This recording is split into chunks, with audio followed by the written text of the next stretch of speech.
And hello, everyone. Welcome to episode 16 of Shooting the Shit with Jim. I am the host, Jim. And with me this week is my very special guest, Ollie from Ollie Loves Films, all the way from the UK. Ollie, how are you today, my friend? I'm doing very well, thanks, Jim. How are you? I'm good. I'm doing better now Good. that you're here and I'm doing my show. So I'm so grateful that you're here. I cannot thank you enough. Yeah, thank you for having me on.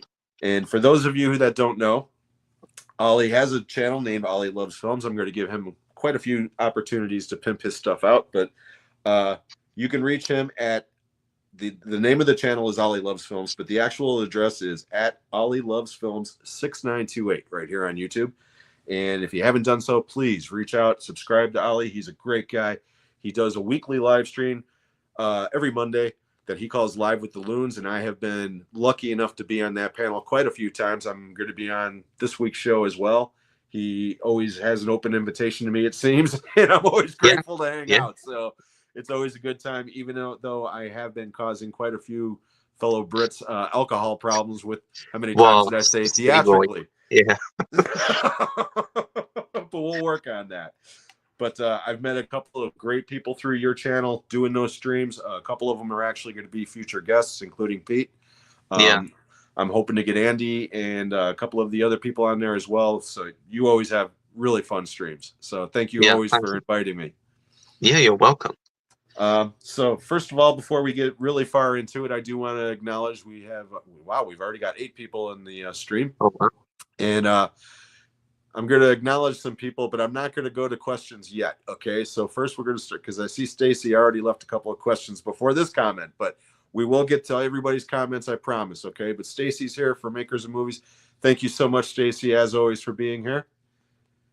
We have Sydney Eubanks as always. Thank you so much, Sydney, for being here. I always appreciate your support and words and pictures as well. Thank you. Hey, it's gym time. I love gym showtime. Hi, Allie. Jim Showtime. Thank you so much, buddy. I appreciate all of the support. Dan, my good friend Dan, who is a previous guest on this show and who will be a guest this Tuesday on the show that I do with Sean and Kenny. We'll get to that in a couple of minutes. But thank you always, Dan, for being here. Melina Long is here. Thank you, Melina. C. Thomas Hall, Skip Saugus High School additions to the Outsiders. Yes, I know a lot about C. Thomas Hall. He was in a lot of movies when I was a kid. But thank you, Melina, for being here, as always. Words and pictures. Oh, we're in a new room. Yes, I am in my grandson's bedroom right now.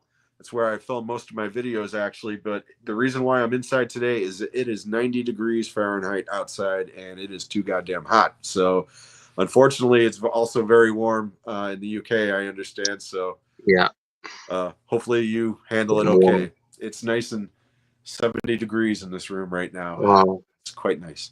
I've got a fan going, but it does absolutely nothing. It just circulates the warm air. Yeah. That's what my mom said this morning. She's like, it's hot out, but at least it's windy. And I'm like, yeah, it's like somebody's got a blow dryer blowing it on you. You know, it's still hot Yeah, out. So, but thank you as always. Alan, thank you so much for being here. I always appreciate your support. And my partner in crime, Sean, at Movie Assault is here. What's up? How's it going, buddy? Thank you. Was Sammy on this show before? No, as a matter of fact, Sammy was originally supposed to be on this show today with Ollie. I was going to have both of them on at the same time and do something different with the show. But unfortunately, Sammy had to pull out. So Ollie was gracious enough to agree to come on all by his lonesome. So, and I told him that my audience is his audience. Everybody's nice on this show. So be nice, you bastards.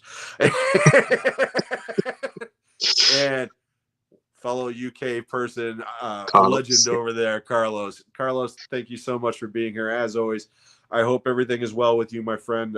We'll talk off air as always, but I hope everything's going okay, bud. So thank you so much for taking some time to be here. Greg, one of my OG members here, thank you so much for being here, Greg. I always appreciate your support. And, I hate live streams new or StreamYard's new comment shit. It's a pain in the ass. Yes. Yeah. Okay, thank you, Stacy. Okay, so before we get into any other questions, I just want to say thank you to everyone. So let's start the show proper, Ollie. How did you get your start here on YouTube? It was about 4.5 years ago now. And I think it was during one of the lockdowns, and just had loads of time on my hands, and I think the BlueTube community over here was starting to like really grow, and there was a lot of new people trying out because of the lockdown. Mm-hmm. And it was just through watching a variety of different YouTubers over here and just watching their passion for talking about films, and I just thought, well, I could give that a go, try it. I've got nothing else to do, might as well give it a go. My collection at that point had just started because I'd just gone from DVD to Blu-ray the year before. So it was at a size that I was happy with to start doing like a YouTube channel. And I just thought, why not go for it? Yeah. No, I love your channel. I really do. You've got some really, really great content. I found you through the live streams originally. It was when I think it might have even been your first one, because I knew I was following Sammy at that point. Right. Yeah. Sammy had done a challenge video around Halloween time that he passed on to Carlos, and Carlos tagged me, and that's how I got a hold of Sammy originally. But so it's weird how these connections kind of bring people together, which is great. You know, I don't know about you, but that's been my favorite thing about starting my channel, is meeting people like you with similar interests and just bullshitting about movies. I mean, it's great. So awesome. Okay, now this is a question I always ask everyone, and you and Juno are the only 20-somethings that I've had on my channel. Everybody else has been an old geezer like me. Okay, so your answers are going to be a lot different than other people's, but don't feel intimidated by that. Okay, because like I said, this is all, the whole point of this show is just to have a good time. Okay, so what is your earliest movie memory at a cinema? Oh, and it could be anything. It could be something that is a kids film. It could be something totally inappropriate, whatever. It is a kids film. It's a Disney film. It's Chicken Little. I like that movie, actually. Yeah. I do. I remember that's the first film. Yeah. Okay. Shows my age because it's 20 years old. So yeah, it's old. Real old. Yeah. I'm never gonna let you live that down. In case anybody's wondering, and this is kind of an inside joke, but now it won't be so inside. Me and my good friend Roy, Blue Roy Movies, was on one of these live streams with Ollie and a couple of other people that were younger than me and Roy, but older than Ollie. And he started talking about some TV special that he saw clips of or whatever. And he says, this thing was old, so old. It came out like 20 years ago. And me and Roy both at the same exact time were like, fuck you. But looking back at it now, it's like, okay, you're 23 years old. Of course, 20 years old is extremely, that is ancient to you. That would be like me talking about something that is over 50 years old. So I get it, you know. But in that moment, I gotta admit, in that moment, I was like, dude, I've got shirts that are older than 20 years old. You know, I mean, so go to hell with your it's so, I think it was the you put out before the old. It's so old. It's the delivery old. Of it. It's ancient old, you know. So like I said, I always got to give you shit about that, because it was a great moment on the show. It really was, you know. But it's like Sam with Aliens. That's don't even get me going on that.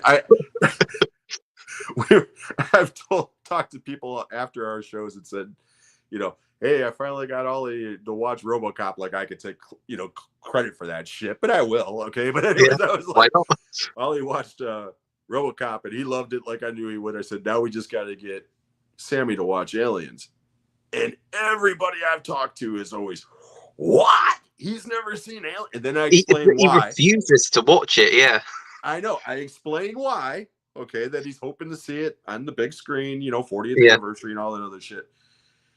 And even then, they're like, they have the same opinion that me and you have. Just watch it. Just watch the goddamn thing. It's a great movie. Then you can go watch it on the big screen, you know. But whatever, it's all good. Okay, real quick, I want to get back into comments real quick before I get into the questions, because I see some other people have jumped in the chat. Carla says, when Jim talks movies, it's like your uncle is talking. Many memories and stories. I'm catching up in years, but Jim knows best. Thanks, Carlos. I appreciate that, buddy. In the good old days. Let me tell you something, you young whippersnapper. I walked uphill both ways to the movie theater, and it was cranked by hand. We had to pop our own popcorn. No. Had horse and carts. Pete is here, one of your Hello, fellow Pete. loons, and he's going to be a future guest on my show. He will be my European guest next month. And Pete, thank you so much. On the bus on my way home from work, just popped in and say, hey, thank you so much for being here, buddy. I appreciate it. And we're going to have a good time when you're on here as well. And our mutual friend, Roy. Blue Roy Movies. Hi, Jim and Ollie. Is tonight's guest old enough to drink over there? Yes, he is. But I guarantee he would be carted everywhere he goes. So you do. You've got a very young face. Yeah. So like Tom Holland. Okay, it's not a bad thing. Then we've got a bunch of people. Oh, here we go. My two lovely ladies. Thank you so much for being here. I love these two. They've got a great channel. If you've never seen Double Feature Podcast, get your ass over there and subscribe. They are awesome. I'm going to have them on here. They are going to be my first female guest to break that glass ceiling, and I cannot wait. So thank you so much, ladies. Okay, Sydney. Ollie, question. What is the best foreign movie that you've ever watched? Now, is that foreign language? Because technically, I would say everything from Hollywood American. would be a foreign movie for you. But I think he's talking foreign language film. Yeah. So. Hands down has to be Old Boy. Just love that film. Has to be Old Boy, yeah. Old Boy would definitely be in the top 3 for me. I don't know if it would be Parasite. number 1. No. Parasite's up there. Not Parasite, no? No, I do enjoy Parasite. I think Parasite's great. No, mine, see, I've got a really, really, really big thing for City of God. It's not a bad film. Yeah. I love City of God. And I'm sorry, I'm old school. You know, you want to talk old movies, we'll talk about a movie that's over 60 years old this year. The Seven Samurai, Kurosawa. It's just not seen that. Oh, it's incredible. It's an I've incredible seen film. one Kurosawa film. I've seen Dreams, which I thought was a beautiful film, but I've just not got around to watching any of his other films yet. I have never seen that one, actually. So good, yeah. It's on Criterion, I think. That's how I saw Seven Samurai for the first time. I got the Criterion Blu-ray, which I believe was the first one they ever released. It's either the first or second. I got to look at the spine again, but it's definitely one of the first ones. But that is, anytime somebody's talking about Kurosawa, I say that is the perfect introduction to him. I mean, it just is. It's a great movie. And as somebody who saw the Magnificent Seven, you know, again, another movie that's over 60 years old, saw that at an early age with my dad on TV and loved that film. And as much as I love that film, and it's a masterpiece in its own right, there's something about Seven Samurai. I mean, it's Kurosawa, you know, it's the source material. So, all right, I'll shut the hell up. But thank you so much for that question. That was a great one. Really quickly. Oh yeah, here we go. Carlos has always got some. Well, actually, I got to go back up to the top real quick because I told Stacy that I would do her question. I don't want to forget. So, all right, Stacy, you have 2 questions here, but I'm going to take this one first. Okay. So, Ollie, here she goes. Hello and thanks. Do you have 3 favorite Al Pacino performances? Are you a fan of Al Pacino? I am indeed, yeah. Okay, what would you say your 3 favorite, not necessarily his best, but your 3 favorite performances from him? I'd say they're the ones that all came out, well, 2 of them came out around a similar time. One was his Oscar win for Scent of a Woman. I think his performance in that is incredible, especially the scene at the end, which everyone knows. And then probably my personal favorite would be Carlito's Way. I just love that film. Great movie. Yeah, just absolutely love it. And then I'd probably go for Scarface, but because as you know, I'm not a big fan of the Godfather films. Yeah, I know. But which is fine. They'll be growers, I think. I think they'll be growers for me. I've only seen them the once, so I didn't hate either of them. I've not seen the third one, but no, I've had a lot of guests on here that have said, you know, because one of my little games later on is overrated, underrated. Where you pick a movie that's overrated and when it's under, and you'd be surprised how many times Godfather has been mentioned in overrated. So you're not alone. And again, a lot of that I think is a generational thing. Yeah. But me and you have talked about this on your show. Okay, I grew up hearing constantly that Citizen Kane was the greatest film ever made, and then I finally saw it when I was about your age, And Yeah. I had the same It's reaction that you had. yeah. What the fuck? It's about a guy in Yeah. a sled, you Yeah. know? And it's like, you know, and people have told me, no, you're looking at it wrong. You're looking at it. No, Yeah. at the end of the day, it's about a guy who's kind of an asshole and he's talking about his sled. Yeah. So Yeah. we're there, we're right there. I would actually say I completely forgot, but instead of Scarface, I'm going to take Scarface and I'm going to put Heat in. Yeah, Heat's great. Because I mean, just that scene in the diner between him and De Niro, I put that as one of De Niro's best as well. Just I think it's one of the most well written, well acted scenes. It's an awesome movie. Yeah. It's a masterpiece. Yeah, I love his performance just for the scene where Hank Azaria is in the chair and he's talking about Ashley Judd. Oh You yeah, got a great ass. Your head's all up in that. Yeah. Have you seen the behind this Hank Azaria said he didn't have a clue. And he just came up to it. That's what I mean. That moment is so awesome, and that look on his face is 100% real. Yeah. Like, what the fuck are you doing? Yeah. It's so good. Yeah, I love that movie. I love that movie so much. Stacy, my answer would probably be Heat for sure. I know you're not a fan of The Godfather, but Godfather 2, he's incredible in Godfather 2.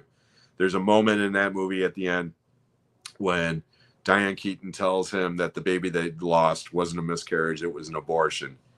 Yeah. And there's just a brief moment where you just see his eyes just darken, you know, before he actually smacks her. And it's in that moment, it's like one of the best performances Pacino's ever done. It's just so good. And nostalgic love, I got to go with Scarface just because I love Scarface. Yeah. It's so over the top ridiculous, but I absolutely love it. So I would throw in an honorable mention of Dog Day Afternoon because I love that film as well. Yeah. Any 70s Pacino film, in my opinion. I mean, before he started screaming all the time, which kind of started with all the time. Woman, now that's all he does, you know? I mean, and again, I still love Pacino, but I prefer his early roles. He had a quiet intensity about him, and now it's just hoo-yah! Yeah, let's just forget that he was in Jack and Jill. No, I already forgot that. Honestly, I never saw it because I'm not a Sandler fan rather, and for the most part. Yeah. And as soon as I saw the trailer for that garbage, I was like, no. I mean, and by all accounts, but I would never watch it it's again. one of the worst movies ever made. Yeah. So yeah. No, thank you. No, thank you.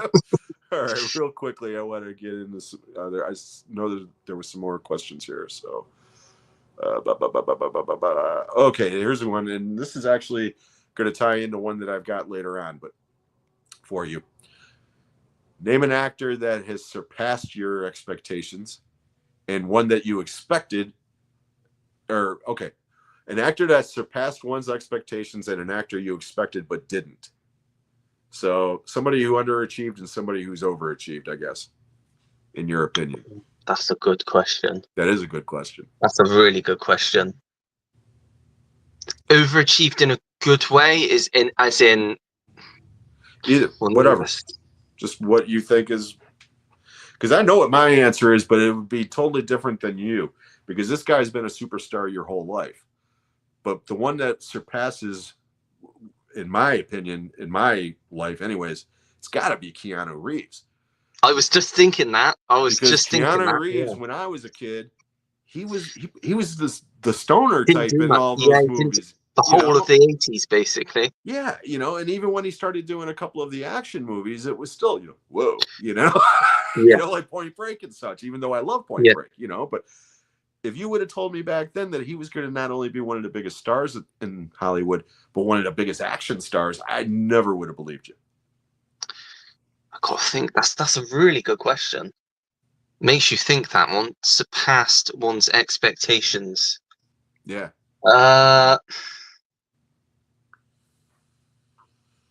Carlos is good with these questions. He does this all the time. It does. I think the other part is probably easy. An actor you expected but didn't. It's still hard. It's still one that makes you think, because I'm just racking my head through loads of actors that have come and gone, but I'll tell you one that should be bigger than he is, even though he's an extremely well-respected actor. But I don't think I've ever seen him give a bad performance in anything. Richard E. Grant. That's a really good He answer. should Yeah. be a huge star. He really should Yeah. be. And he's always been he's a working actor. But I don't know if I would call him a movie star. You know what I mean? That's Yeah. Yeah, that would be my answer for those. I would say for the first one, surpassed my expectations. A good answer. I think Olivia Colman. She Yeah. kind of just came out of nowhere because she's Yeah. I remember her. She's on this show over here called Broadchurch, which was filmed not that far away from me. And it's got David Tennant in as well, and it's just like a little TV series. And for years, that's all she really did. She popped up in a few British films here and there, but she never really broke through. Yeah. And then The Favourite came along. She won her suddenly Oscar, she's an Oscar and nominee. she's blown up, and she's everywhere now. Yeah. And I just didn't expect someone like that to. Yeah. So for that one, I'd go that. Expected but didn't. An actor that's kind of disappeared, but he has kind of made a comeback. I would say Josh Hartnett. Yeah, that's a good answer. For years, he was building like a solid, and he's really good, really underrated actor. Yeah. And then he just, for like 10, 15 years, just disappeared. And then he popped up again in Oppenheimer. And then now he's done Trap, and he's popped up in The Bear as well. And I think hopefully he's finally going to get his due. And I'd say another actor that has surprised me, I'd say Dave Bautista. Yeah. Because he can act, and you just look at him, and he's a wrestler. Yeah. It's like, and I think of the three, him, The Rock, and John Cena, I think he's the best actor. I like John Cena, but I think Cena's actually really impressed me lately. He's very comedic. He's got very comedy comic timing. Yeah, great comic timing. Whereas The Rock, I've never thought Dwayne Johnson was a good actor. With him, it's all charisma. It's all charisma. He doesn't. Yeah, I think he's very big-headed. He thinks he's it. Yeah, I've never met the man, so I don't know. But I tend not to follow, all that bullshit. No, yeah. I know him and Vin Diesel kind of butted heads a couple of times, and I'm not a huge Vin Diesel fan either. So yeah, but the thing that was ironic with that is he was having a go at Vin Diesel for not turning up to set.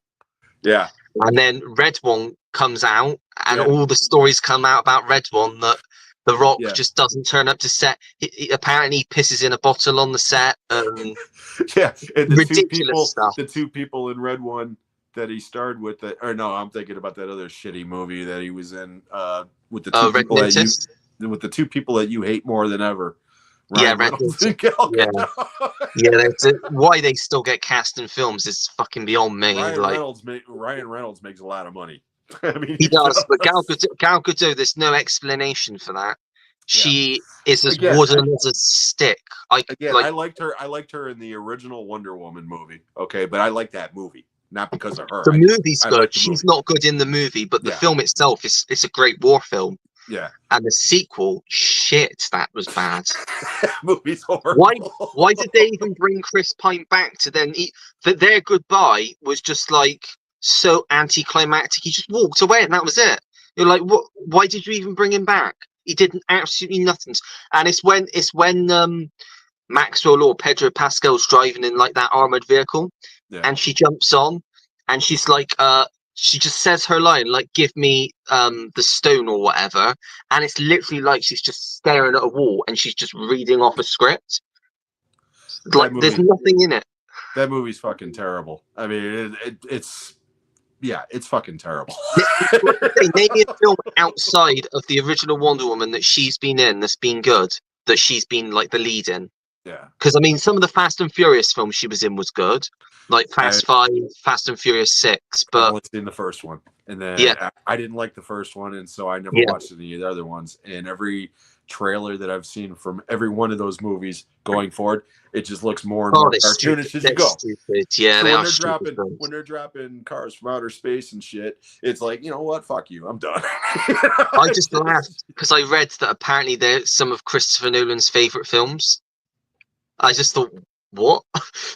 A because filmmaker again, like that. to Christopher Nolan, who generally makes movies, even his popcorn fare is pretty intellectual. Okay, Yeah.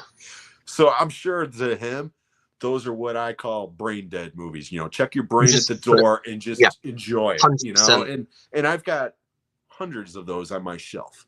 You Oh, I know, do too. There's that just, you people just were don't have to like, pay you know, attention. Yeah. that are people are like, that movie's not good. Yeah, I agree. It's dumb as hell, but it gives me pleasure. Yeah. You know, so Yeah. whatever. You know, I get it. Here's a Yeah. good one, Alan.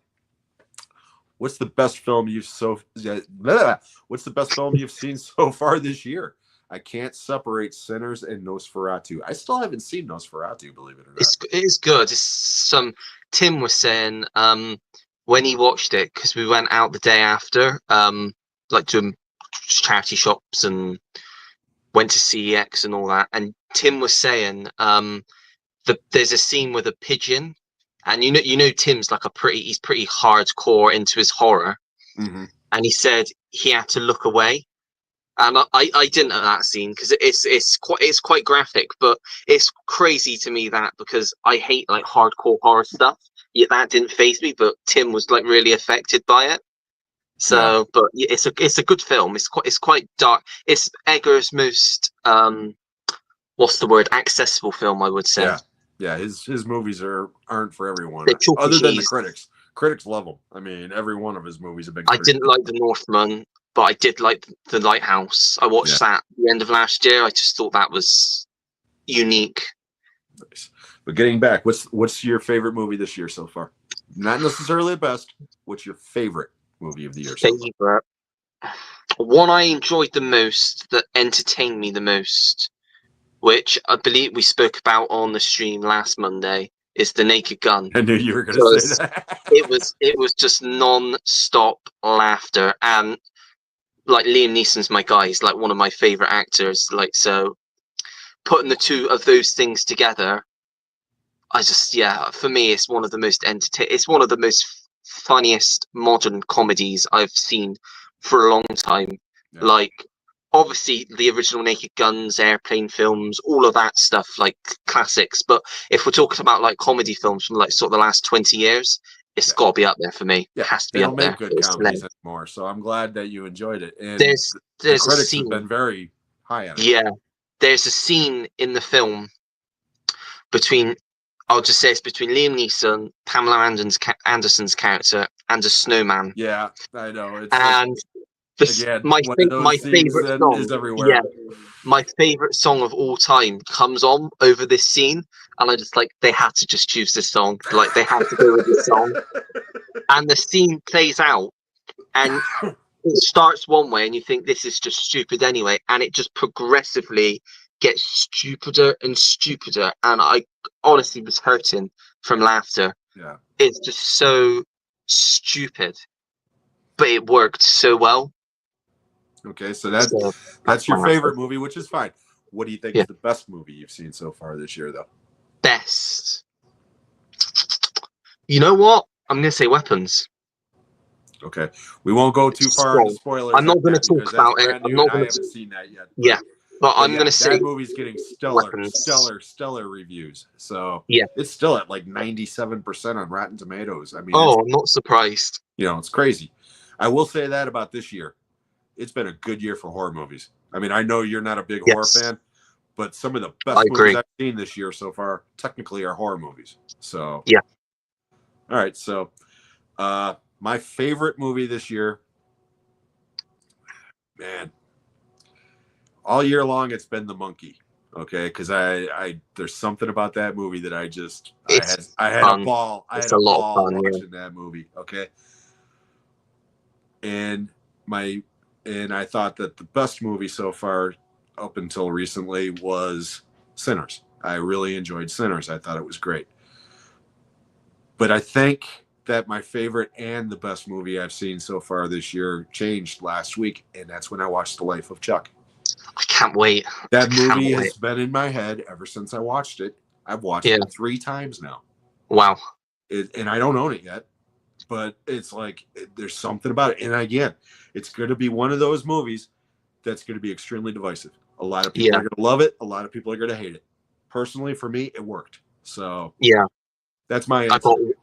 got a while to wait. I think that comes out on the Friday before I go on holiday. So if the worst comes to the worst and I don't get a chance to see it, I'll do what you did. I got a Fire Stick. I don't like doing that if I can see it at the cinema, but when I get back, September's stacked with films, and I've like got The Usual Suspects I'm seeing for the 35th anniversary, and Shaun of the Dead, and Hot Fuzz, and Jumanji. Oh wow! So Awesome. September, and then we got The Long Walk as well, The Conjuring. I cannot wait for The Long Walk.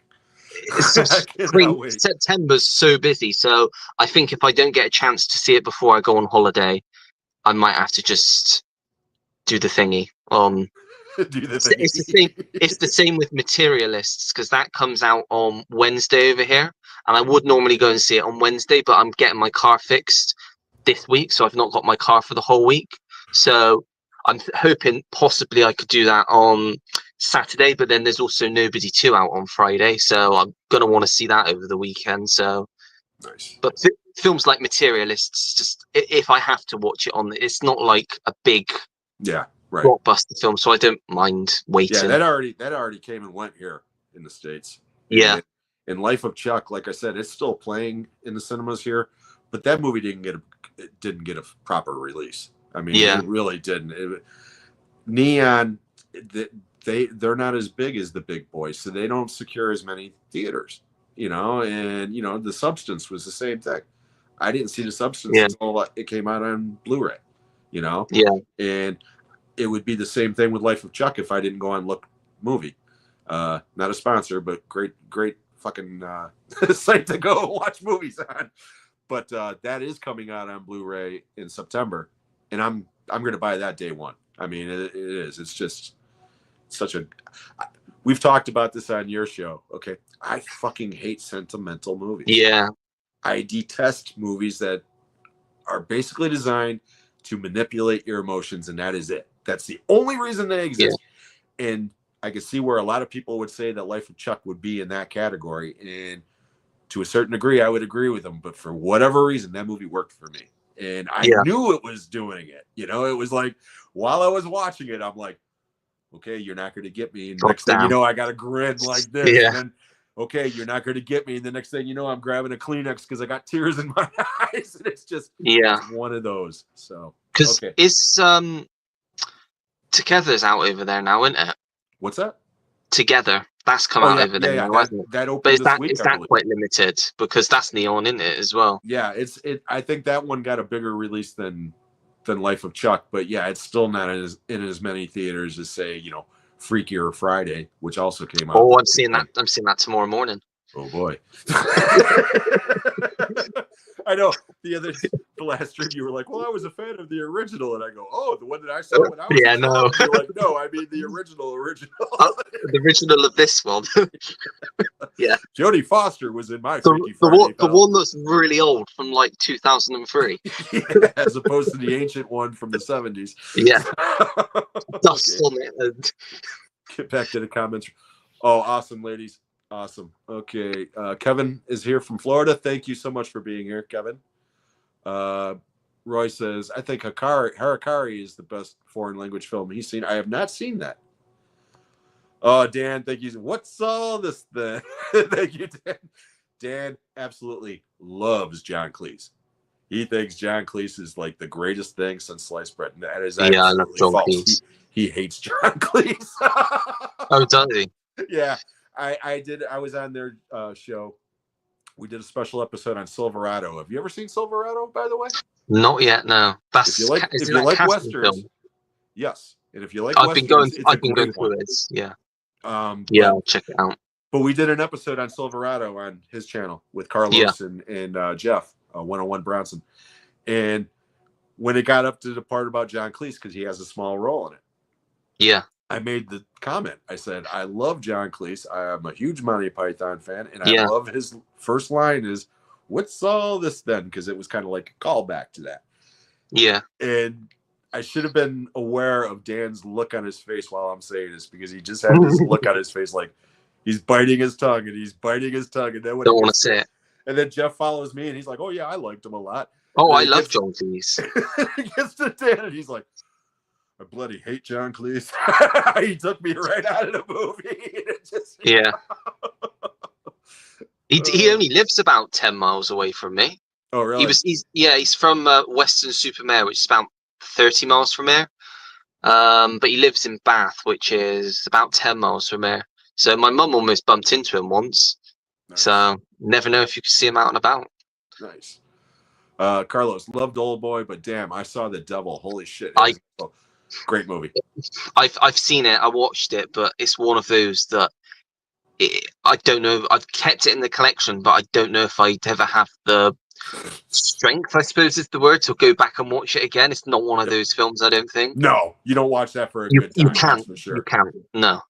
Roy says Jim saw Seven Yeah, Samurai. in the 50s. I would love to have seen Seven Samurai on a big screen, Roy. I know you're making a joke, but seriously, I would love to see that at a cinema. I saw The Devil was great. Brutal was great. Let's see here. The View with Drew is here. Hello, Drew. Thank you so much for being here. And here we go. Which Brad Pitt movie do you like more, Fight Club or Seven? Oh, great question. Fight Club. Yeah, they are apples and oranges to me. Yeah. I love them both. Yeah. I will go with Seven. I will go with Seven. Go one each, yeah. Go one different each. Yeah, I mean, again, they're both. They're so good. They're so up there, both of them. Fincher's, you know. He's only, I think, in my opinion, he's the only times he's missed is with his Netflix films, which I haven't seen. Which, The Killer, I didn't mind, but it doesn't have Fincher all over it. Mank was, I don't know what he was doing with Mank, but every other film from Fincher that I've seen has just been excellent. I don't think other than that he's done a bad film. Yeah, like I said, I mean he's one of the best working, no doubt about it. Yeah. Alan says I love Pacino and Frankie and Johnny. I've not seen that yet. It's often thought he can't do rom-com, but watch this and you'll certainly see he can. Yeah. I saw that when it came out on VHS way back when. I don't really remember it, but I mean I remember who's in it, but I don't remember the movie that well. Yeah. Roy says 7 every time for him. Sean says, spoiler alert on Citizen Kane. We don't care. It's fucking nearly 100 years old. Actually, if you haven't seen it by now. I think that spoiler was even in a frigging Bugs Bunny cartoon when I was a kid. Because I knew it was a sled before I even saw the damn movie. So I knew that from somewhere. I don't know where. If you'd have seen the look on my face when that film ended, you would have been in stitches. I was just so... I don't even know the word, shocked. Annoyed, like I just sat through however long it was for it to be revealed that it's a fucking sled. And I'd heard for years, like one of the biggest things in film is what is Rosebud, and then you find out what Rosebud is, and you think, well, that was a fucking waste of time. I'm right there with you, buddy. Dan says interested to see Highest to Lowest, which is Spike Lee's remake of Kurosawa's High and Low. Oh, awesome! I didn't know that. Denzel. It's coming out, I think it's in select cinemas and theatres from next weekend, and then it's coming on to Apple at the start of September. Nice. Drew says, have you seen the Purge movies? And if so, what are your thoughts? Have you seen the Purge movies? I've seen the first 4. I haven't seen the latest one. First one's a really good home invasion film. I think Ethan Hawke's excellent in that first film, and then the second and the third are very different films from the first. The second's really good. The third is equally on the same level as the second, but like I said, they're completely separate to the first one, really. But Frank Grillo, I think, is like awesome. Another actor that I think I think he should be bigger than he is, because I think there's one of your underappreciated guys. Yeah, definitely. But then I saw the first Purge, which was the prequel, which I thought was a load of shit. Thank you. Except for that one guy. That one guy was creepy as fuck. The guy who had the needles on his hands. Yeah. They could have followed him the entire movie and just got rid of all the other characters. It's just so boring. It would have been awesome. But it's so boring, and the characters were so uninteresting. And I've not bothered with the Forever Purge just because that one's not bad. That one's a hell of a lot better than the first Purge. That's for sure. You know, And they did a TV series, didn't they? Yeah, which I never watched. Yeah. But yeah, I own all 5 of them.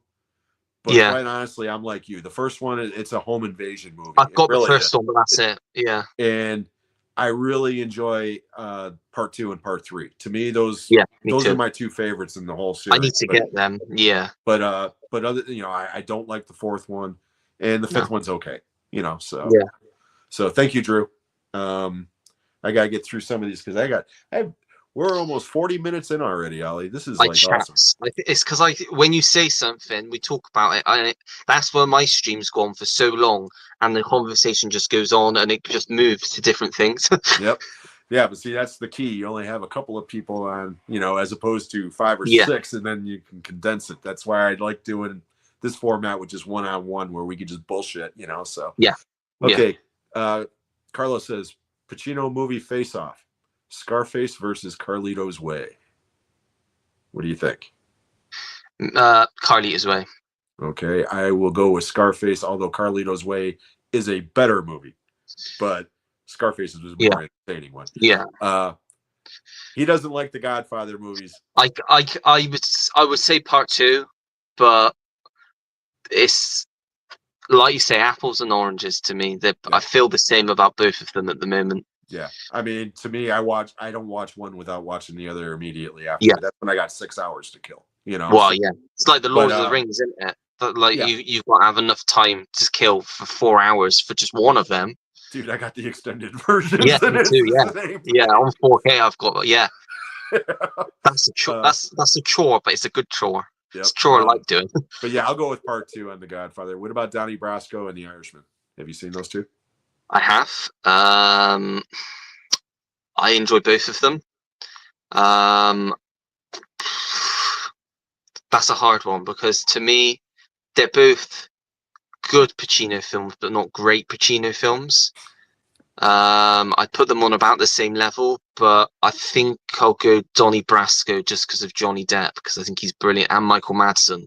Yeah, brilliant in that film. Yeah, I'll go with Donnie Brasco, even though I'm a huge Scorsese fan. But the CGD aging, it bothers me. It just, there's something about it that just bothers me. So and it's too long, I think. Yeah, it is definitely too long. But Donnie Brasco, I really do enjoy quite a bit. So thank you, Carlos. Drew says, what kind of superhero movies do you prefer? Serious and sad, or funny and full of comedy? Serious and sad. I think sometimes if it's too funny and full of comedy, it pulls me out a bit. Like I think Superman had the right balance for me, but I think for me the comic book films that work the best are the ones that really go into it and are gritty. Like Logan, has a little bit of humor in it, but it's very dark. Yeah. Or like The Dark Knight, very dark, gritty film. The Batman, very dark and gritty. I prefer those to like your, although I love them, the Guardians of the Galaxy films, or Superman or stuff like that, which is more lighthearted. I prefer to go gritty. Yeah, I think it depends on the characters. Okay, I mean, like if it's a Superman film, I'll get a lot of flack of this, but I prefer the lighter films, like the Christopher Reeve films, to the Zack Snyder Superman films. Even though I do like the Zack Snyder films. Well, some of them. Fuck that shit. Okay. But the Batman films, okay, for instance, I do like those darker. They have to. I think the character like the Christopher Nolan Batman films. I definitely prefer to the earlier ones, even though I have a longer relationship with those earlier ones. Yeah, I was never a huge fan of those big movies or of those Tim Burton movies. I like Michael Keaton, Yeah. And to a lesser degree, I even like Val Kilmer in the role. Okay. Clooney, not so much. Although I've not seen that one yet. I like George Clooney. No, that movie's I love that. I've been holding off. That movie's entertaining if you want to go in for like camp value. You just want to laugh. But other than that, it's not good. Would you say Schumacher's worst film?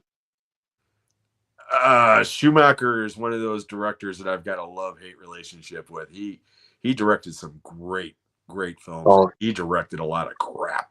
Have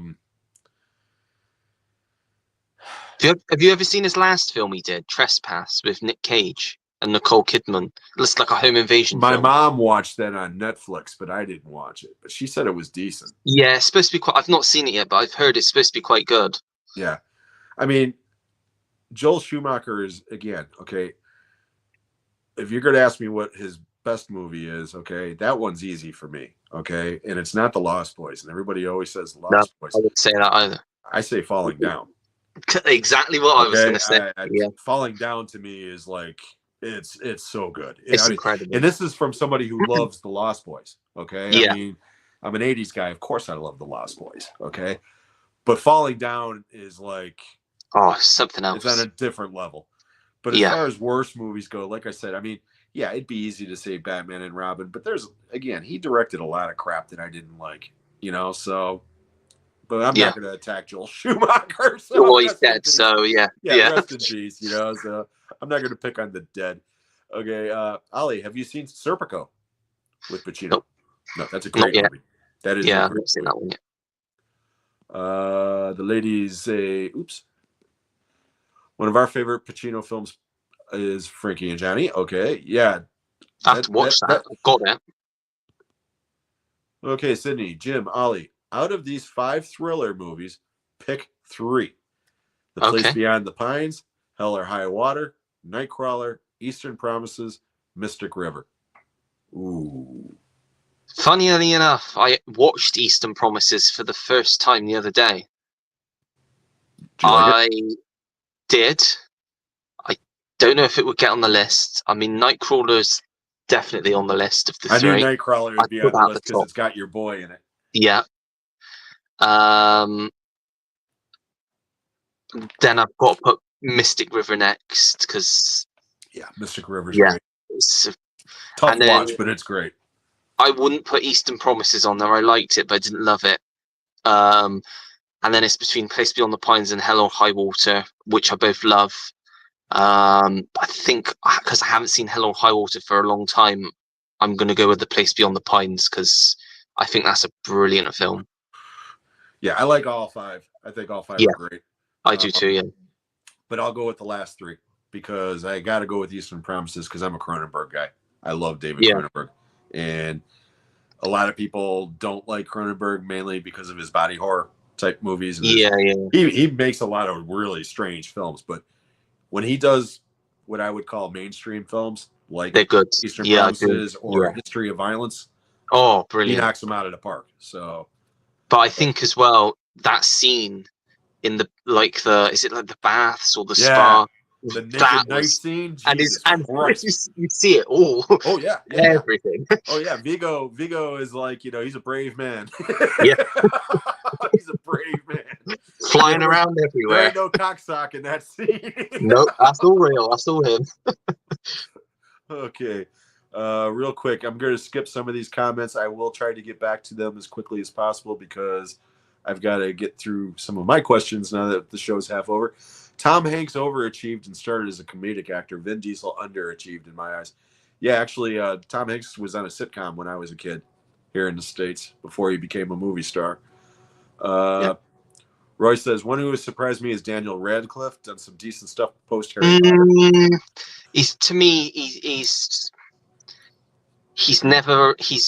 Which is why you don't see him pop up that much. He's never really escaped Harry Potter. And I think it's the role, because of he was in that role for such a long time from such a young age. It's very difficult. Don't get me wrong. I think he's done some decent films outside of Harry Potter, but I wouldn't say he's a great actor. He's not an actor I think about. The only movies of him that I've seen are non-Harry Potter movies because I've never watched the Harry Potter. Yeah. Like, and what Horns. Do you think of him? Like, I like him. I mean, I thought he was really good in Horns, which is based on... I've not seen that yet. Yeah. That one's based on a novel written by Joe Hill, who is the son of Stephen King. And really, really good, fun movie. And my mom just last night, as a matter of fact, I was watching Roy's channel. He was doing his shelf by shelf, and one of the movies that he had on there was a movie called Jungle. with Oh Daniel yeah, Radcliffe. yeah. And somebody in the comments said, Jungle, I love that movie. Well, I was flipping through Prime last night trying to find my mom a movie, and that was one that came across. So I was like, here you go. And she watched that movie and she loved it. So Yeah, I mean, thanks, Roy. he was good in What If, which I haven't seen. because it's my type of film. It's a rom-com, so I enjoy those sorts of films. I think it's like set in Canada or something. Yeah. But yeah, that's the only film that comes to mind that I can say I loved that had him in outside of Harry Potter. What was the movie with him and Paul Dano where he's like dead? Oh yeah, that's a good. Yeah, That Swiss one, Army Man. what the hell is, what's that? Swiss Army Man. Yeah. That And movie. it's just bizarre, just the farting across the Real sea, and bizarre. he's riding it and he's just controlling his Farting. thoughts. It's just like, where else would you see this? Well, you've got to look at the Daniels, so Yeah. you look no further. Yeah. I mean, they're just weird directors. I thought I was having like an acid flashback Yeah. when I was watching I've that never movie. I've never done drugs, but I thought have I been spiked or something? Somebody gave me a roofie. Yeah, Yeah. that movie's crazy. Yeah. Olivia's great, marvelous actress. Broadchurch is one of our favorite series. My other partner in crime here, Kenny's Kenny. there. And Kenny, we were talking about you before the show started, and our mutual friend Ollie here would love to have you on a future live stream with the Loons. So if you are interested, reach out to me, and I will get you on that show. I mean, if he's free tomorrow, he can, because there's not many of us on tomorrow. So if he wants to join tomorrow, tomorrow, Monday. Yeah, weekend's just going too fast. But yeah, he's welcome to join on Monday if he wants to join on Monday. So yeah, Kenny, if you're interested, I'll talk to you after the show and I'll send you the link. Okay, Stacy, Peep Show, Coleman, Ollie, who is your favorite Peep Show character? I've not seen it. That's more Sam's. If Sam was here, he'd be able to answer that because I know he loves Peep Show, but I've never seen it. And Carlos, Ollie, whereabouts in the UK are you from? I am from Bristol. Shithole. I hate it. I absolutely hate it. Tim loves it. Tim, I put in the chat, I can't stand the city centre. I never like going it. Like I went in there today because I went to the theatre to see Moulin Rouge. Can't stand going into the centre. Just can't stand it. But Tim loves it. Like Tim's the complete opposite. He doesn't understand why I don't like it, but I just never liked it. But what can you do? I've grown up here, so yeah. When I was a kid, I used to bitch about living in the suburbs as opposed to living in Chicago. Okay. Right. Yeah. It's so boring here. No. And then when I got older, it's like, man, I miss that boring place. I don't want to live anywhere near Chicago. Yeah. So, Kenny, David Tennant should be a bigger star here in the U.S. Yes, he should be. He's great. He's in the Thursday Murder Club, which is out in a few weeks on Netflix. Chris Columbus's new film. Nice. So yeah. Dan says Bill Pullman surpassed my expectations based on his early roles. Yeah, absolutely. Ruthless Accidental Tourist. He's great in The Accidental Tourist. Yeah, he made his debut in Ruthless People. Have you ever seen that with Danny No, DeVito and Ben? Yeah. Track that one down. That movie is hysterical, and he's hysterical in it. He literally plays the dumbest man on earth. I mean, a cop even refers to him. This might be the dumbest person on the face of the earth. Perhaps we should shoot him. I mean, he is. He's just an idiot. Yeah. And Dan called it. Ollie sounds like he's from Bristol. Yeah. Kenny says, you're right, Ollie. Bautista is a better actor than wrestler. People saying hello. Sean says, I'm hoping The Rock proves himself a better actor in The Smashing Machine. As a person, he's a wanker. I think what I've heard, the trailer that they've released is they struggle basically they're struggling to market it. And they said, I've read that they've basically struggled to put a trailer together. So the trailer that we've got obviously makes it look like a dramatic Oscar awards film, but it's a safety film, and it's not going to be like that at all. Apparently, it's very weird, tonally all over the place. But we'll see. I mean, I don't think he's going to prove that he's the trailer doesn't show me anything that makes me think Oh, I just don't think he has it in him. That you can, I think, you can either act or you can't. I think. Well, I think he's capable. I think he's better when he's not doing an action role. Okay. Yeah. Me and Carlos, as a matter of fact, were talking about this way back when. The sequel to Get Shorty is Oh, called be cool. Be Cool. Yeah. And he's got a very Yeah. small part in that. He plays somebody's bodyguard who's gay and he wants to be Yeah. a country singer. Okay. Right. And he's hysterical in that movie. I mean, he really is. That was early in his career, acting career. Yeah. And it was like he was willing, kind of like what John Cena did in Trainwreck. He was, that was the beginning of his career. And he's like, you know what? I'm willing to do anything to get a laugh or to get a reaction. So what do you want me to do? And unfortunately, once he got established as an actor, I think he kind of locked himself into one particular type of film for the most part, I do think he was really good in Southland Tales. I think he was good in that. I didn't make it through that movie. It's a weird film. I watched it a few weeks ago. It's one that I'm going to watch again, but I just found it's just so weird. It's just one of those. Well, Donnie Darko is weird too, and quite honestly, I don't like that movie either. And everybody loves that movie. Don't let Stuart hear you say that. I know. That's favorites. Believe me and Stuart go back and forth a lot between The Passion of the Christ and and Mrs. Doubtfire and Donnie Darko. Yeah. Those are three films that he adores. Oh, he loves them. I don't like any of them. So yeah. This is a good question from the ladies. What's a movie you think everyone should see at least once?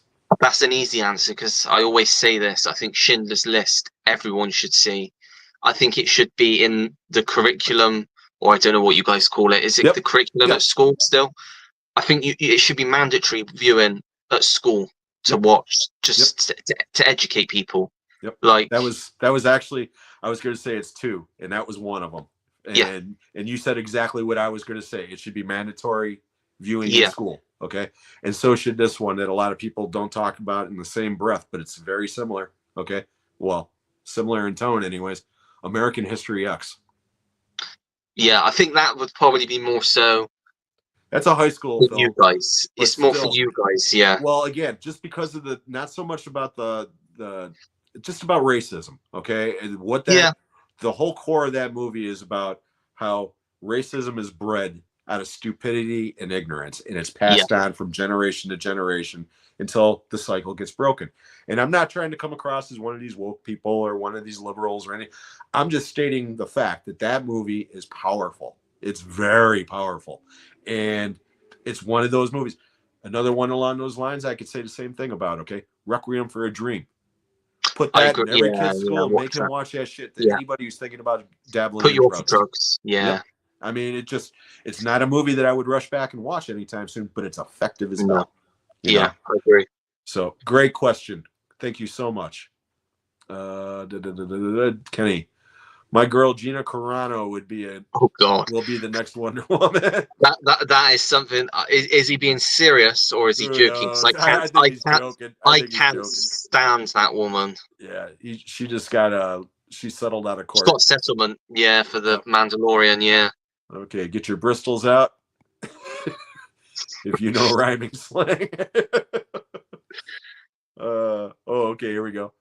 Hey, Sean, how are you? And Jim is ignoring us. He's a shitty host. I won't be ignored. He'll be a cooked rabbit for dinner.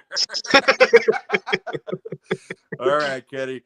Since Kenny's calling me out, I'm going to be a whore for a moment and break into it and say, on the next Talking Movies with Sean, Kenny, and Jim, which will be on Tuesday night, this Tuesday at August 12th at 7 p.m. Eastern Time. Our very special guests are going to be Dan, who is in the chat, Mr. Dan in Horror, and Mike from Mike's DVD and Blu-ray collection. We're going to do something a little different this time. Instead of talking about movies like we normally do, we're going to do a special tribute to Ozzy Osbourne and some of these other icons that have recently passed. But mainly we're going to be focusing on Ozzy because to certain people of a certain generation, he was truly an icon, and he became an icon for a totally different generation for a different reason, for his TV show and for his exploits on television. When I was a kid in the 80s, he was one of the most dangerous people on earth to certain people. They thought he was the devil himself. You Yeah. know, I mean, biting the heads off of bats and pissing on the steps of the Alamo and doing all kinds of crazy shit. And jump forward 20 years and suddenly he's America's grandpa, even though he's not from America, you know, Yeah. but America adopted him as Uncle Ozzy and then he became everybody's dad, you know, I mean, so that's enough about that. But yeah, tune in on Sean's channel at Movie Assault or the Talking Movies with Sean, Kenny, and Jim channel, which is at Talking Movies 2024 on Tuesday night. And if you can't catch us live or on replay, you can also catch that the next day on Spotify if you want to listen to it on a podcast. So, okay, Kenny, how's that? You happy now, you rat bastard? Get out of my kitchen with the rabbit. Okay, let's see here. Carlos says, oh, no, that's Kenny again. Never mind. I hate StreamYard. Let's be real men here. A few movies that you guys shedded a tear to. Okay. How about a couple of movies that made you cry a little bit? Oh. I already talked about The Life of Chuck, and that one definitely made me cry. And I will also say Wally. Wally made me blubber like a baby the first time I saw it. I'd say Marley and Me. Anything with an animal dying really gets me. Dog's Purpose. Dog's Purpose, yeah, that's a fucking rough watch, man. I'm glad I wasn't young when I saw that, and then they decided to do a fucking sequel. Jesus, that first one was enough trauma. That was so good that day. Yeah, for our audience, please describe the plot to A Dog's Purpose, because I never saw it. It's just the same dog dying over and over again. That's pretty much it, just in different forms. And all he's trying to do is get back to his original owner, which he does at the end, basically. And the owner mysteriously somehow realizes that it's his dog that he had like 40 years ago, and it's a completely different dog. And it's like, you're my dog. Like,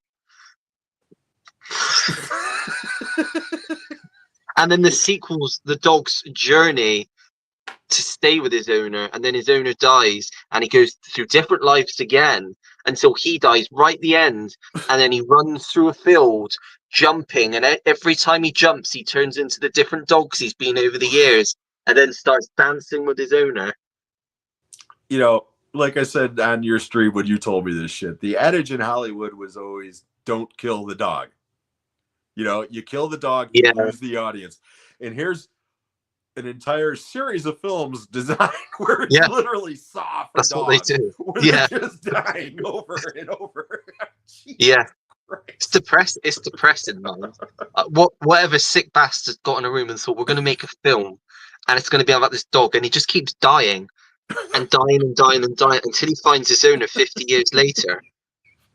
And then and then we're going to do a second film, and it's going to start, and this dog's going to die again, and it's going to die and die and die, and it's going to have a journey. Every time it dies, it's going to try and get closer to its owner. That's it. Yeah. I mean, Dennis Quaid's in it, so there's that. But I don't know what other films. I mean, Schindler's List is just that little tragic, isn't it? That little red coat and the bodies. Yeah. I mean, I'd even say like Moulin Rouge. That gets me. I think the saddest dog film that I've not actually seen, but I've watched the ending of quite a few times. I don't know if you've seen it. It's called My Dog Skip. I've heard of it. It's really old now, but it's basically about this young boy and his basically relationship with his dog, who's a Jack Russell. Yeah. Now, I had a Jack Russell for years, and I was at the same age, and at the end, you can kind of guess what happens. Yeah. The dog dies. But it's just the way the music that plays in the background, and the fact that he says he was at college and he got a phone call from his parents to say that Skip had died in his favorite place on his bed, and then it shows all the pictures and all his like ball and all that, and one of those manipulation movies. And then right at the end he said like something along the lines of, Skip may be gone, but he's always in my heart, or he'll always have my heart, or something. Ugh. Fucking gets. I know, but it gets like if I want to have a cry, I'll just put that clip on and it will get me, just because of like my personal connection to having like a dog, and he looked quite similar as well. And he's gone now, so it just gets me even more now. No, Kenny's got a couple of good ones here. Field of Dreams, okay, but the scene in Planes, Trains, and Automobiles where John Candy says, "I like me. My wife likes me. My customers like me." It's such a good scene. It's the ending. I think the whole end bit when he goes back to the train station to find him, Yeah, and the realization that his wife's dead, and this whole time, like he's been behaving the way he has, just being like a really nice guy. yep. And then Such the a end good movie. when he takes him home, and he's home, and you've got the song on, and he's introducing him to his family, and it's literally just the ending shot, just him there, hold with his hat, just his face, and you could just John Candy's like just the look on his face just says everything. Yep. Such a fucking brilliant Hello, film and a Mrs. brilliant Griffith. actor. Or hello, Mr. Griffith. Hello, Mrs. Page. Yep, it's a great movie. It's such a good movie. Sean says Field of Dreams and Into the Wild make him cry like a baby. Heard great things about The Naked Gun. Looking forward to seeing it. Oh, Anthony's here. Hey, buddy, how you doing? I'm doing great. Thank you so much for being. Anthony Chobot does pop culture and openings. Wow. Seeing Weapons tomorrow. Yeah, I am hoping to get out there as quickly as possible to see that as well. I always shed a of course you do, Dan. I always shed a tear at Rocky 6. And I'll admit I shed a tear when Hulk Hogan passed away. I'm still not over. Yeah, I know you were a very big wrestling fan. And again, I never was, but I truly understand where you're coming from with Hulk Hogan. He was definitely an icon. Definitely an icon. So, Ellen, the Champ with John Voight. Oh God, yeah. I've seen the clip for that as well. I think for me, if you're talking sports films, it's got to be When Mickey Dies. Yeah, that's pretty cool. That gets Apollo me. dying too is pretty rough. Yeah. Rudy. Oh yeah, that gets me because that's just Anthony, seeing Freakier Friday and Weapons, awesome. Yeah. Nana is my favorite movie. Have you seen that, Ollie? Nona's? I've got the bootleg of it, but because it's on Netflix, so I could just literally click on the Netflix button and watch it. But for some reason, I spent £16 on a crappy bootleg that I can only watch downstairs. But no, I've not seen it yet. To answer your question, Carlos says The Champ and My Girl was My Girl for me. When involving kills, it breaks me a little. Yeah, I've been making the joke for years that Macaulay Culkin getting stung to death by the bees was actually a hit from Joe Pesci from Revenge from the Home Alone shit. Yeah. It was a paid hit. So. Yeah. Have you ever seen Bridge to Terabithia? Yeah.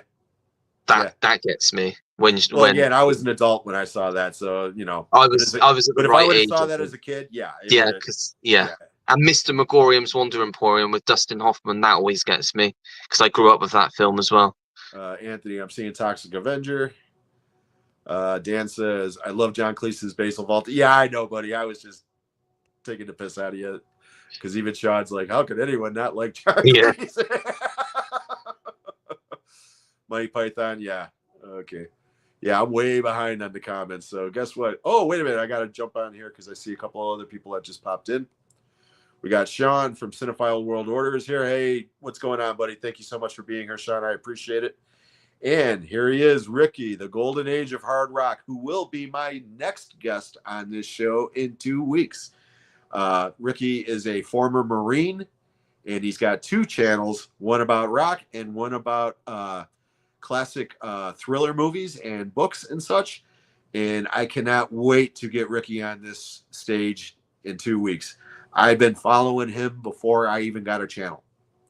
He's one of the first people I ever started following on YouTube. So it's going to be an honor to have him on my show. Not that it's not an honor to have you here, Ollie. So, but that will be in 2 weeks, and we'll talk about that later on. But Ricky, thank you so much for being here. How is the musical Bat Out of Hell? Still waiting for it to show up in the States. Yeah, That's what he's asking for. I've seen it twice. I've got tickets. That was 2 years ago. I've got tickets booked for next month. It's come back round to me. I've seen it twice again. I would say, as a lot of people that like know me and know my channel know, my favorite film ever is Forrest Gump. Now, went and saw Battle of Hell for the first time. I knew absolutely nothing about it, and I came out and I was feeling all sorts of things. It's unlike anything I had ever seen before.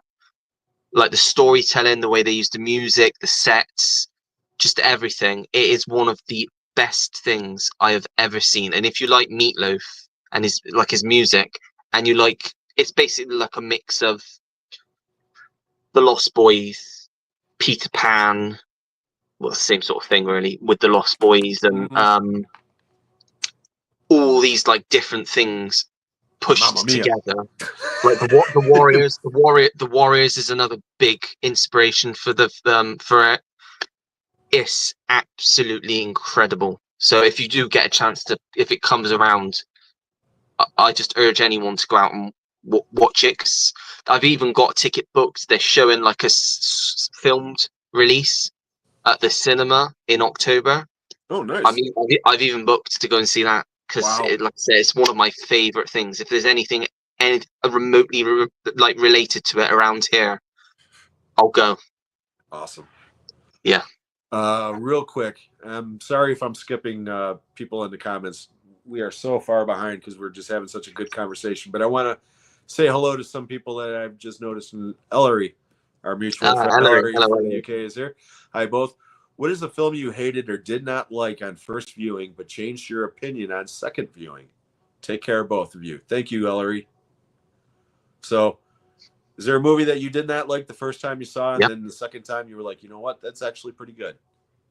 There's a film that went from one of my least favorites of the year to like a top 5 film of the year when I rewatched it, and that's In the Heights, which is a musical John M. Chu directed a few years ago. I saw it at the cinema, and it may just be it caught me on the wrong day or something, but I just couldn't stand it. I just didn't get it, didn't like it at all. I bought the 4K because I thought I'd give it another chance. Watched it about a year later, and I fell in love with it. I absolutely adored it. And that's another one. There's a certain part of the film, and it just gets me. It just gets me every time. And not a lot of films get me, but there's something that happens towards the end of that film, and it just got me. It just caught me off guard, and it got me. So that's my answer. Nice.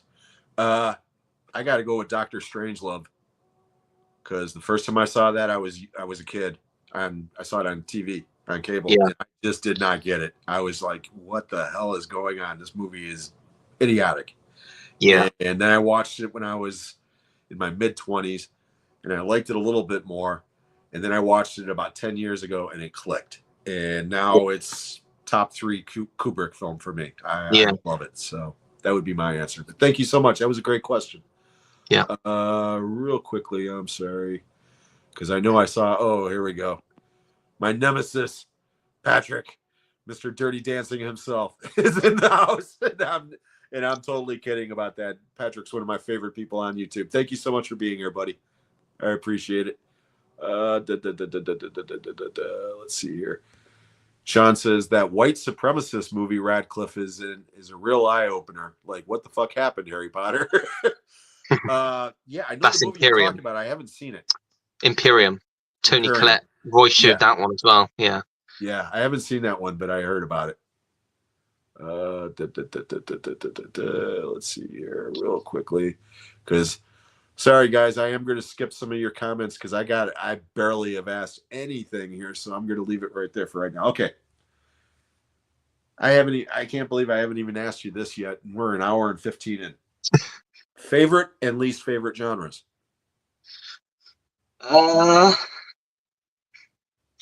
That's a good one. Favorite, I'm gonna go with musical. At the moment, yeah, I know you're a musical guy. Yeah, it would be between musical and drama, just because drama's so broad, so you got more to choose from. But musicals, there's very few musicals I don't like. I just love musicals. I think my favorite things with like type of musical that I know not a lot of people like, but it's why I love, like Moulin Rouge is my favorite musical, and to see it on stage today was just something else. But jukebox musicals that use different songs incorporate, and I think Moulin Rouge does that the best. Yeah.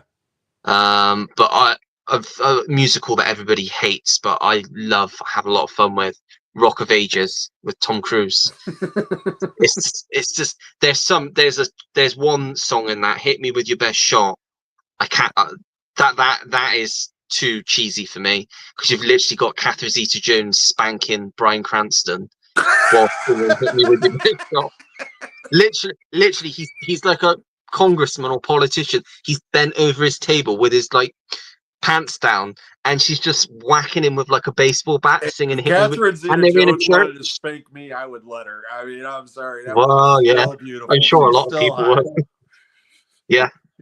I mean, So it's better than Leonardo DiCaprio getting spanked by fucking De Niro in Killers of the Flower Moon movie or whatever. I mean, I still don't know what the hell was up with that. But, no, okay, but I'd say what about least favorite? Yeah, least favorite.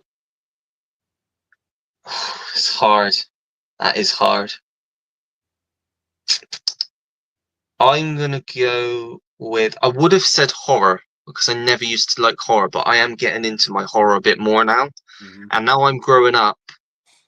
Even saying my least favorite, I still enjoy it as a genre. But out of all of the genres, it's probably at the bottom, and I would say animation. Mm-hmm. Just because I don't watch a lot of the animated films anymore, and a lot of them that are made now are shit. Yeah. Like, we got another fucking Smurfs film. Who asked for that? Not I. I didn't Yeah. see any Smurfs film. That was, again, I was an adult when that shit first started to get big, and no thanks. Yeah. You know. So, yeah. I mean, I remember Pixar that was the films, thing when the Smurfs movie came out a couple of weeks ago and tanked. yeah. Okay, because it Oh, opened up it against looked fucking shit. Superman. Okay, But they were even saying it's Rihanna. that's what they were pushing. Yeah, Rihanna's, and I'm like, it's just a Rihanna film. yeah, but again, they were pushing it like that was the reason why it was going to make money. And I'm like, Yeah. it'd be different if it was like maybe a concert film or something, but she's still just voicing a character in an animated movie, you know? I mean, so it's not like she's actually on screen. Yeah. I never saw it, so I have no opinion. So, yeah. Okay. We're going to play game. Top 3. Okay. I ask you a genre. You give me your top 3 movies from each genre, and it's off the top of your head. So nothing's going to be held against you. Okay? Yep. I'm not going to say, hey, fuck you, last week on your show you said this. Okay? I'm not going to do that. All right? Somebody in the comments might, but I won't. So, top 3 action films. No pressure. It's fairly easy. Die Hard, Speed, Terminator 2. Okay. This one's going to be harder. Top 3 rom-coms. Yeah, that's harder. I know how much. If I ask Kenny that, he would immediately start sweating. Yeah, I think the only person I know who loves rom-coms more than you is him. I mean, both of you are like obsessed with those things. I'd go Notting Hill. I'm lucky because my rom-com section is just there, so I can cheat, so I can kind of look. Well, it's romantic films, not just rom-coms. I would definitely go Notting Hill. I would go Crazy Stupid Love. And I would go with, what would I go with my other one? Oh, Pretty Woman, is that rom-com? Yeah, that's a rom-com. Yeah, okay, I'll go Pretty Woman then as well. As soon as you said Notting Hill, the first thing I thought of was, I'm just a girl standing in front of a boy, trying not to fart. Okay. Top 3 sci-fi films. Okay, Arrival, The Thing, and Aliens. Nice. You hear that, Sammy? Okay. Yeah. Top 3 dramas. Forrest Gump, no question. Titanic, no question, because that's my number 2. And then I just got to pick a third one, I suppose. I mean, most of my top 10 consists of dramas. Oh, number 3 is Whiplash, so there you go. I'm a drummer, so I love Whiplash. That's my top 3 films, so also top 3 dramas. Top 3 musicals. Oh, gosh. Moulin Rouge. I'm going to go Sound of Music. And I'm going to go... Oh, I'll go for La La Land because that is in my top 10 as well. I mean, it's on the edges of a musical. There are musical moments in it, but yeah. All right. See, that wasn't too bad.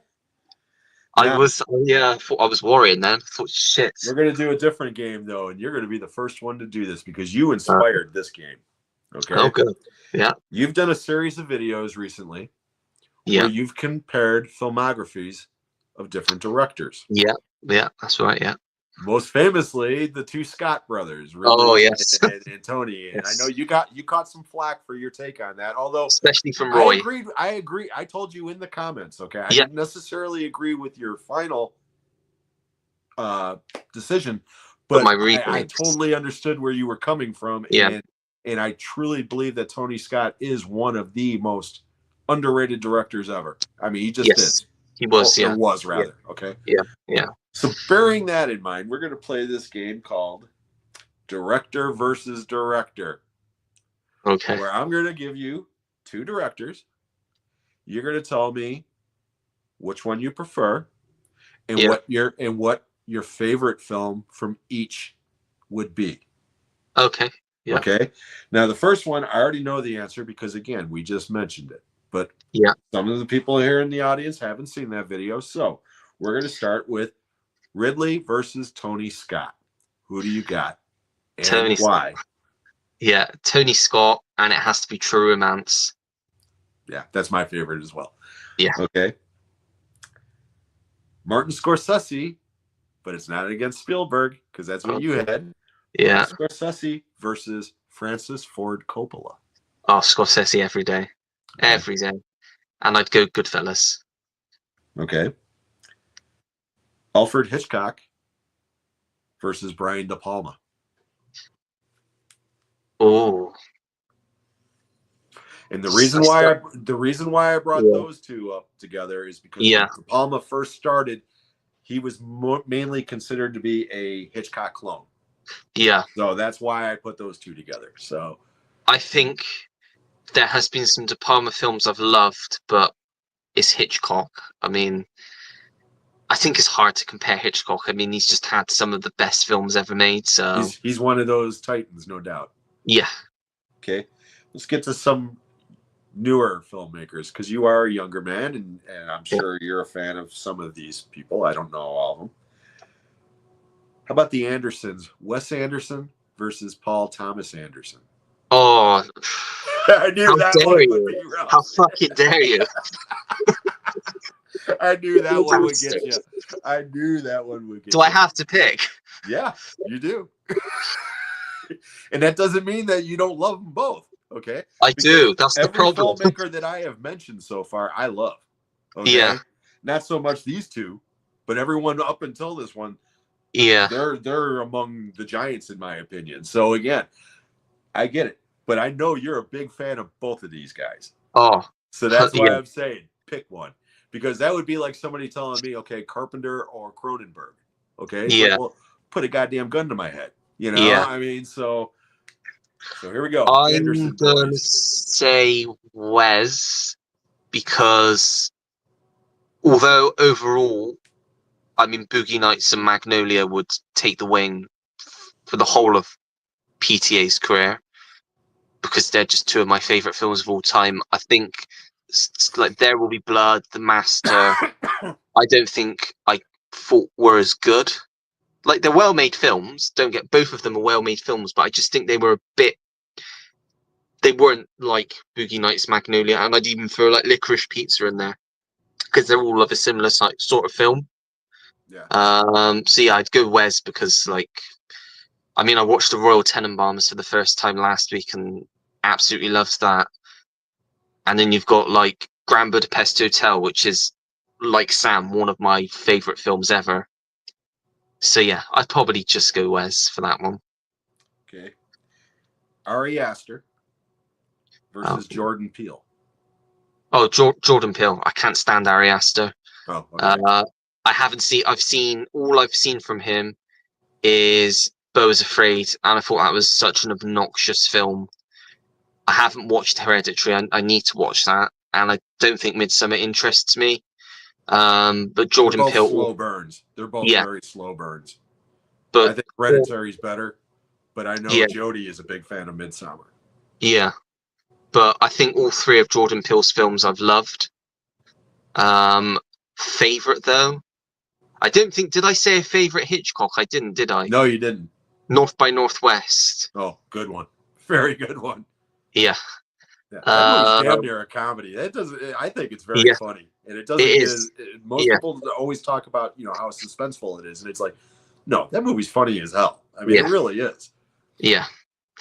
Um, what ones were we on? Completely Uh, lost my train of yeah, thought then. you were coming up with your favorite Jordan Peele movie. Right, yeah, I'm gonna go with Nope.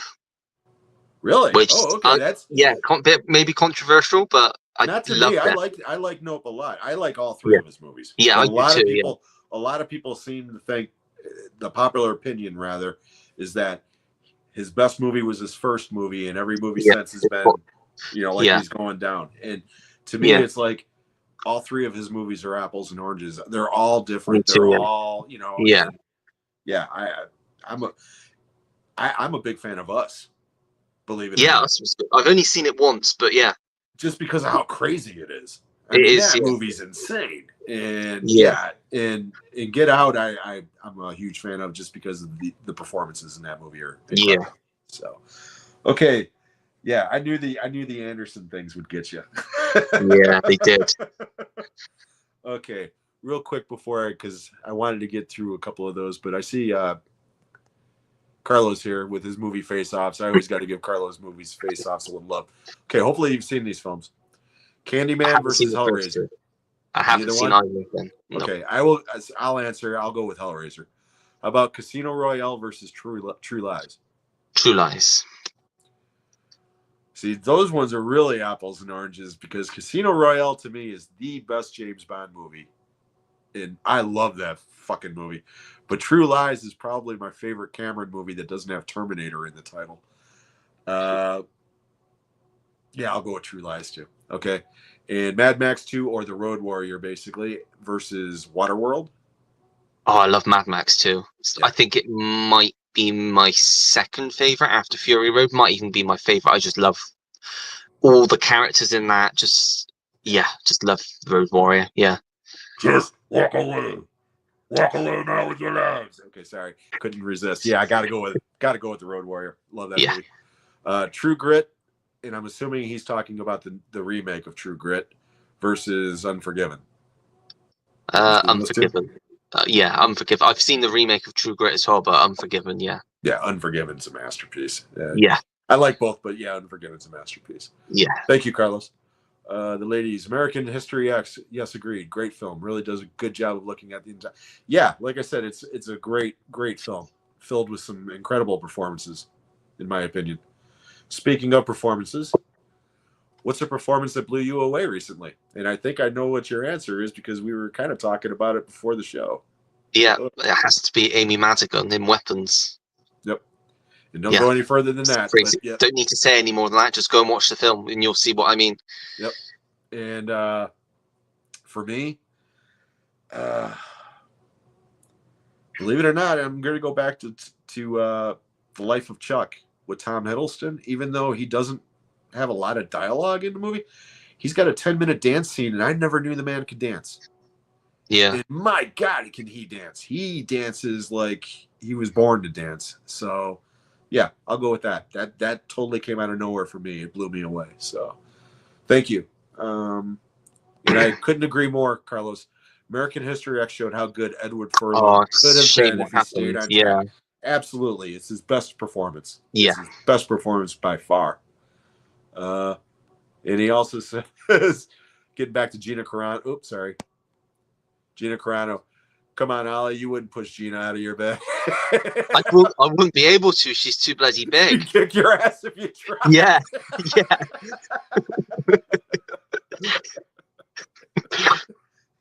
It reminds me of a movie from way back when. I don't know if you've even heard of it. It's called Skin Deep with John Ritter. I've heard of it, yeah. There's a scene where he hooks up with this woman in a bar, this blonde woman, and she goes in the bathroom or whatever. He's in the bed waiting for her. And she comes out and she's a bodybuilder.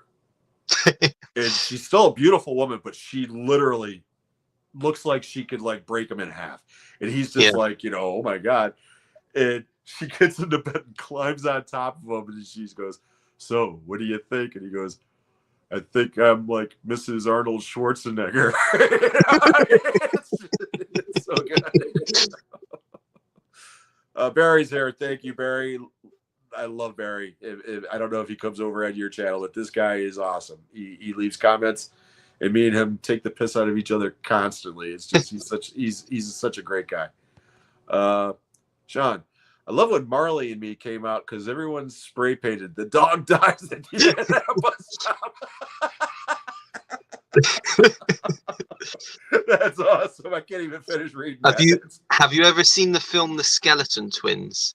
No. It's got Bill Hader and Kristen Wiig in. There's a joke in that film where Bill Hader's character is basically reading the book of Marley and Me, and Kristen Wiig's like, he's literally got pages to go. And Kristen Wiig's like, oh, did you like how that book ended? Are you sad? And he's like, the dog dies, doesn't he? And she's saying, and he just throws the book in the bin. Nice. And of course, Patrick, dead puppies, they don't run when you call. They don't run at all. Dead puppies. Yeah, we always got that quality here on my channel, as you can tell. I love her. Check out a movie called In the Blood. She is so. Oh, you must be talking about Gina Carano again.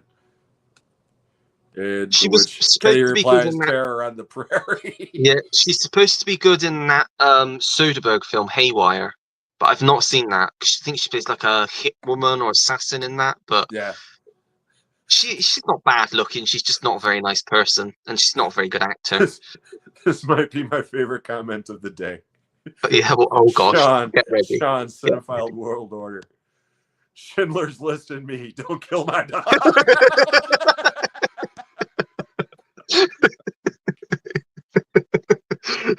It's like it's wrong on so many levels. It's quite funny though. Oh man, you got tears in my eyes for that one, Sean. That was good. Okay, That's Patrick says, saddest dog movie was Cujo for me. Hell yeah, man. I saw that at the drive-in and a fucking dog ran by me and brushed up on my hand that was hanging out the car and scared the shit out of me. My 8th grade history teacher got in trouble for showing Schindler's Class. Well, again, that should be of a certain age. I think you need to be 15 because over here, that's what it's rated. So yeah, I think it's rated R here, so technically so you should be 17. Yeah. Dan says, I'm a big fan of Gina Carano. I stopped watching The Mandalorian when Disney sacked her. Thankfully, some parts of the world are waking up finally. Yeah, she just got a big-ass check. I know that. Okay, here we go. Best John Hughes film. Are you a John Hughes fan? We've already said it. Planes, Trains, and Automobiles. Yeah, it's his best film. Very controversial. I don't get on with The Breakfast Club. Again, don't connect with it. Generational thing. Yeah. I was a senior in high school when that movie came out, so that's my high school movie. Well, it's like my mum absolutely adores it, so I thought, well, it must be good. It's like, and it's an 80s film, but no, it just didn't click with me. Yeah, it's a nostalgia thing. It is. Yeah. You know, and it's like, you know, there's certain comedies from the 80s that I love that have not aged well, but I still love them, you know? Yeah. I mean, people can talk about how bad Revenge of the Nerds is all they want. Oh, and it's like, okay, fine. Jump forward 15 years and you got American Pie where a guy's fucking a pie, you know? Yeah. I mean, so. Yeah. Okay, here we go. Good call, Ollie. Schindler's List. Thank God you didn't say The Passion of the Christ, which is good, but a much over. That is a snuff film. That should be called Jesus, the snuff film. I'm sorry if Stuart's in the chat, which if he was, he would have been yelling at me. But yeah. Yeah, I hate to say it. I was working at the cinema when that movie came out. Yeah. And I'll tell you what, man. We posted signs everywhere saying that this movie's rated R for violence and this and that and the other. And there were church groups coming up in buses bringing these little tiny children, dragging them into these movies and watching this movie. And then these kids coming out screaming and crying, okay, freaking out because to them it's like a horror movie. And their parents Yeah. are smacking them upside the head and say, "You get back in there and show respect to your Lord." And I'm thinking, that's the wrong Bloody hell. message you're trying to give your kid, Yeah. Yeah. It's People were never coming out appealed of to that. me. People were coming out of those auditoriums, these church groups, and Yeah. literally dropping on their knees in the lobby and speaking in tongues and all kinds of crazy shit. Oh, dude, I wish I would have had a camera phone back then. Yeah. This is the type of shit I wish I would have posted back then. I Yeah. mean, oh yeah, people were insane for this. Wonder what's going to happen when the sequels come out. Well, that's just it. Family Guy did a joke about that 20 years ago, saying, Passion of the Christ 2, Jesus this, and it's kind of like, him and fucking Chris Tucker, like it's Rush Hour 2 or whatever. Yeah. It's Jesus and Chris Tucker. It's just, and now he's making not one but two sequels. He's doing the Avatar thing. Yeah. Yeah. No thanks. Yeah. And again, Nope. if anybody's in the audience, I'm not trying to offend anybody's beliefs. That's not the case. I'm just saying that movie, to me, The Last Temptation of Christ is a much better movie than The Passion of the Christ. But that's just my opinion. So, yeah. Okay. Bring all your weapons to see weapons. Brian's song always gets me. Yeah, that's a good one. Yeah. I hear that music and I start crying. Sean says, the last movie to mess me up and hit me where I lived was 12 Years a Slave. Ain't even lying. Yeah, that movie is rough. It's rough. That's a rough film, yeah. It's one of the few movies where you're looking at Fassbender and you're like, I hate this fucking guy. Yeah.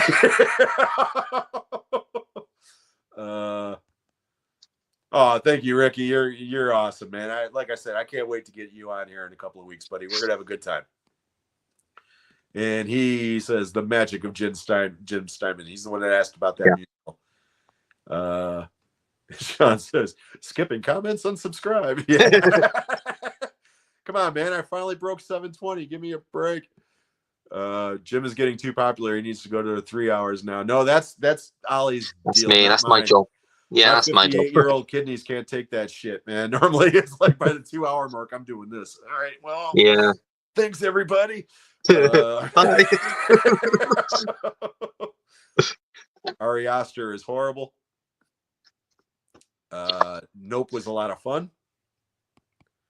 Love Jordan Peele. Our favorite is Us. Here's another good director face-off. We'll see how familiar you are with these people. Spike Lee versus Antoine Fuqua. Antoine Fuqua. Yeah, me too. Yeah. Walter Hill versus Michael Mann. Oh, you bastard, Carlos. That's a hard one. Oh, that one's real hard. You bastard. Oh. I'm going to go Michael Mann, though, because I love Heat, The Insider, and Collateral. I think he was on a streak with those three films. Michael Mann's movies are better. Yeah. But my favorite movies out of those are definitely, by and large, are Walter Hill movies. The Warriors. The Warriors, Southern Comfort. Those two alone are like, you can match those, because my two favorite Michael Mann movies would probably be Heat and Collateral. So I'll match those two up against those two, and then just let the rest fall where they may. But at the end of the day, I still got to go with Walter Hill, just for nostalgic reasons. Christopher Nolan versus Robert Eggers. That one's easy for me. Yeah, me too. Nolan. Yeah, Nolan. Yeah. Oliver Stone versus Quentin Tarantino. Again, that one's easy for me. Tarantino. Yeah. Because to me, Oliver Stone hasn't made a good movie in years. No, he hasn't. What is the last? W wasn't too bad. About Bush. Yeah, but not too bad is not what I said. He hasn't made a good movie in years. I mean, Oliver Stone was one of those guys that he had like a run, like a 10-year run where everything was gold. Yeah. But then out of that, the other 20 years of his career is hit and miss at best. JFK, would you say that's probably one of his last good ones? JFK? JFK's a good movie, yeah. Because there's not really much after that, is there? Not really. I mean, Gardens of Stone was okay, but I'm trying to think what else. Because I didn't even like U-Turn. People liked that movie, and I thought that movie was... I've not seen that, yeah. I don't like J-Lo. But, okay, so we got to move on. We both like Quentin Tarantino. Yeah. Tom Cruise, The Gauntlet, dude. That's a running joke. Carlos, as you can tell from his name, he's absolute loves Clint Eastwood. Loves Yeah. Clint Eastwood. And there's been a rumor for a couple of years now that Oh, they're The doing Gauntlet yeah. with him is being remade with Tom Cruise. Yeah. And when he Yeah, first I've heard heard that, he lost his mind. He was like, that little guy, no fucking way. You know what I mean? Yeah. To which he responds, I'd rather watch Buster Rhymes kick Michael Myers' butt in Halloween Resurrection or Wayne's World, because he hates those two movies as well. Barry, senior in high school, Jim, did Breakfast Club come out in the 30s? Fuck you, Barry.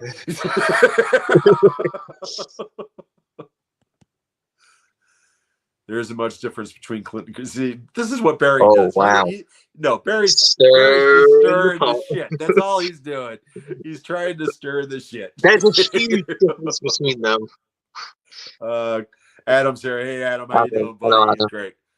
Hey, Jim, Ollie, all in chat. Hope you're doing well. Late to the stream. We'll watch it back. It's all good, my friend. It's all good. Thank you so much for being here.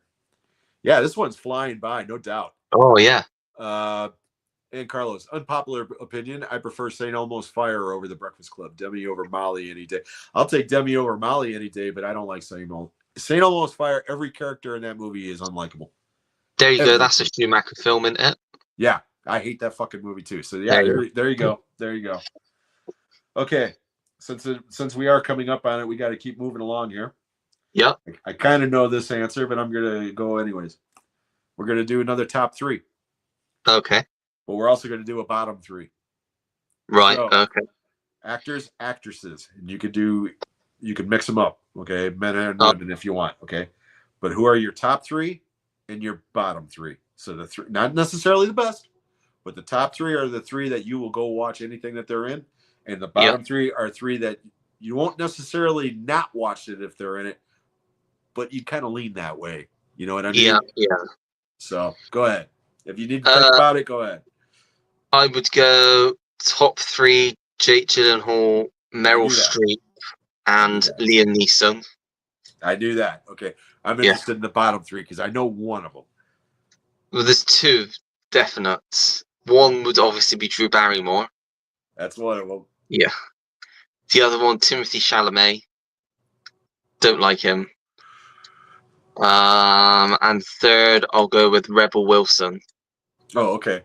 I thought we were going to get some Ryan Reynolds because I know you don't like Ryan Reynolds either. No, I won't be too harsh. I'll go with Rebel Wilson because she's not very good, is she? Okay. Real quickly before I forget, Mike's here. Hey, Mike, how you doing, buddy? Mike's going to be on the show with Dan, Sean, and Kenny and I on Tuesday night. We're going to get back into that before we sign off. But thank you so much for being here, Dan. Or Mike. I appreciate it. Working today, just quickly taking a break. Yeah, get back to work, you bum. Okay. You find yourself stranded on a desert island for some reason. Yeah. But luck has it, they have air conditioning for one thing, and they also have a Blu-ray player. I had to throw the air conditioning in for you. Thank God. He's like, fuck the search party, man. I'll stay here. Yeah. But it does have a working TV and a working Blu-ray player. You have 3 movies and only 3 movies to keep you occupied. What are those 3 movies? Castaway. Joking. Not Castaway. Well said. That would just depress me if I was watching that on repeat. It's a good question. Oh. How long am I on the desert island for? Indefinitely. Oh gosh. So. Well, you gotta have a comedy because you gotta have a laugh if you're stuck on a desert island. So I'll go with American Pie for a comedy. Okay. Gotta have like a feel-good film as well. So I'm gonna go. This is just off the cuff. I'm gonna go Jerry Maguire. Okay. And then a good action film. I think you gotta have a good action film. So I'll go Die Hard. Because you might be there at Christmas as well, so you want to watch Christmas. You got everything covered then. Every time Die Hard comes up, you got to throw that Christmas shit in there. It's like, we get it. It's a Christmas movie. I'm just glad you didn't say Employee of the Month. Yeah. I did love Employee of the Month, though. It's not my favorite comedy, Yeah, I but it know. was a lot of fun. Yeah, you're trapped on a desert island. You're stuck with Employee of the Month and Lawrence of Arabia. I know which one you're going to be watching. Yeah, on repeat. Shuffle constantly. I could watch it 3 times in the time I would watch Lawrence of Arabia. Probably. Yeah. Yeah, and if you're on a desert island, I don't think you want to watch Lawrence of Arabia that takes place in a fucking desert, you know? Yeah. Okay, follow up to that, and I always ask people this too, because I have no idea about your musical taste. But same scenario, your TV takes a shit. You got 3 CDs, and they could be soundtracks, they could be live albums, they could be greatest hits compilation albums, whatever you want, scores, musicals, whatever. 3. What are they? Well, I don't know if it exists, but I get like a compilation of Thomas Newman's music, like his scores, because he's my favorite composer. So I'd have to have that there with all of his like best compositions. Then I would struggle because I don't like one specific group or one specific person. I just like specific songs. So maybe like a greatest 80s album or something, or greatest 90s soundtrack. I suppose that's cheating a You bit. get soundtracks, you know? Yeah. Or Bat of Hell, something like that as well, I would go for as well. So like, I've got my actual musical stuff covered. So yeah, I'd go 3 like that, maybe 3 sort of different sections, but it covers a lot of different Moulin things. Rouge soundtrack. Yeah, that'd be great. He never wants to be rescued. I'll be fine. I can live there. Do I get a lady friend as well? Wilson! No, not Wilson. A real one. Is Jim, here we go. Is Jim's in a fucking movie about fucking an apple pie? Yeah, I'd watch that on repeat on a desert island. Has anyone seen My Cunt? Is My Cunt out in the parking lot? Is My Cunt out in the parking lot? Yeah. Maybe. Who knows? Yep. I went to school with a Mike Litt. So every once in a while it would be like Mike Litt, and then they finally caught on. It'd be Michael Litt, please. You know? Yeah. Oh yeah. But yeah, had to throw the Mike Cunt joke in there. My sister took me to see Porky's. I've not seen it. I know that joke from one of the Fast and Furious films of all things. Dude, I was 13 going on 14 when Porky's came out. My sister took me to see it. She was like 17, 18 or whatever. Her and her boyfriend took me because my mom insisted that they take me, not knowing what we were going to go see. Yeah. And within 15 minutes, man, my sister's like, we're getting out of here. And I'm like, we ain't fucking going nowhere, man. This movie's awesome. Yeah. Okay, real quickly, before we run out of time here, I just want to make sure I didn't miss anything because I know I skipped over a lot of people. I'm just checking for comments here real quickly. But while we're sitting here real quickly, Ollie, why don't you take this opportunity, tell everybody what you got coming up on your channel? So I will have my weekly watches going up at some point tomorrow. I don't know what time because I've got the cinema in the morning and then I've got the cinema in the evening. So hopefully I'll record that in between and get it up in the afternoon sometime. Then Monday will be the live stream with the Loons that I do every Monday, which will be at 7 o'clock. Jim will be a guest. Pete's also a guest this week. Oh, Pete's going to be on? Awesome. He is going to be on. But Pete's always a lot of fun. Oh, yeah. But I don't know if anyone else is confirmed yet. So it could be more people. I don't know yet. And then Wednesday I'll have a new episode. No, not Wednesday. I tell a lie because I'm going to see not the Dark Knight. Batman Begins Tuesday night. So I won't be recording a watch pile video until Thursday. So there'll be a new watch pile video on Friday next week. And I've got a very special video for Kenny, which will go up on Wednesday this week. Nice. I won't say anymore. See, there you go, Kenny. Wait and I ignore you, and he's making special shit for you. So yeah, next week on Talking Movies with Sean, Kenny, and Ollie. You've been kicked out. They've been trying to get me out of there for weeks now, man. Real quickly, I just noticed he just got here. So real fast here, I want to say hello. Corey from Wilkie's Movies and Music is here. Corey just broke 500 subs recently, and congratulations, Congrats. Corey. Couldn't happen to a nicer guy, you rat bastard. And that's a running joke. And Mika just subscribed to you. Thank you so much, Thank Mika. you very And much. again, Yeah, I'm going to thank be you. reaching out to you soon, Mika, because I definitely want to get you and your sister on here. You two are awesome. Getting back to the Porky's jokes, tallywhacker. Can we just at least call it a tallywhacker? Okay, real quick here. Before I forget, I do want to mention one more time that on Tuesday, this coming Tuesday, August 12th, 7 p.m. Eastern Time, on Sean's channel at Movie Assault, or the Talking Movies with Sean Kenny and Jim channel, which is Talking Movies 2024, will be the next installment of Talking Movies with Sean Kenny and Jim. We're going to be joined by Dan from Mr. Dan and Horror and Mike from Mike's DVD and Blu-ray collection. We're going to be doing a special show about Ozzy. So I hope everybody that is a fan, Ricky, would love to have you in the chat if you're able to join that day, being the music guy that you are. And when Ricky is on here in a couple of weeks, we're going to be talking about some of these rock and roll legends that have passed away recently. And there's been a lot of them, unfortunately. But that's going to be a very special show. We're going to be doing that on Tuesday night. So hopefully some of you can join us. And speaking of Ricky, like I said, 2 weeks from today, same bat time, same bat channel, right here on Jim's Movie Channel, will be episode 17. Cannot believe we're up to 7. This is 16 episodes already. I can't believe it. But it'll be episode 17. And the aforementioned guest will be Ricky from the Golden Age of Hard Rock. And as I said earlier, Ricky is a former Marine. And he's just a great guy. I've been following Ricky's channel since the pandemic. So we're talking almost 5 years now. Never actually had a face-to-face conversation with him, just through comments. And I'm really looking forward to it. So hopefully the rest of you can join us for that. That show will be a mix of music and movie content. And we're going to be focusing on a lot of thrillers and action movies and military movies for that show. So hopefully some of you can join us. And I also want to stress that if you haven't already done so, please get over to Ollie's channel at Ollie Loves Films 6928. Subscribe to Ollie.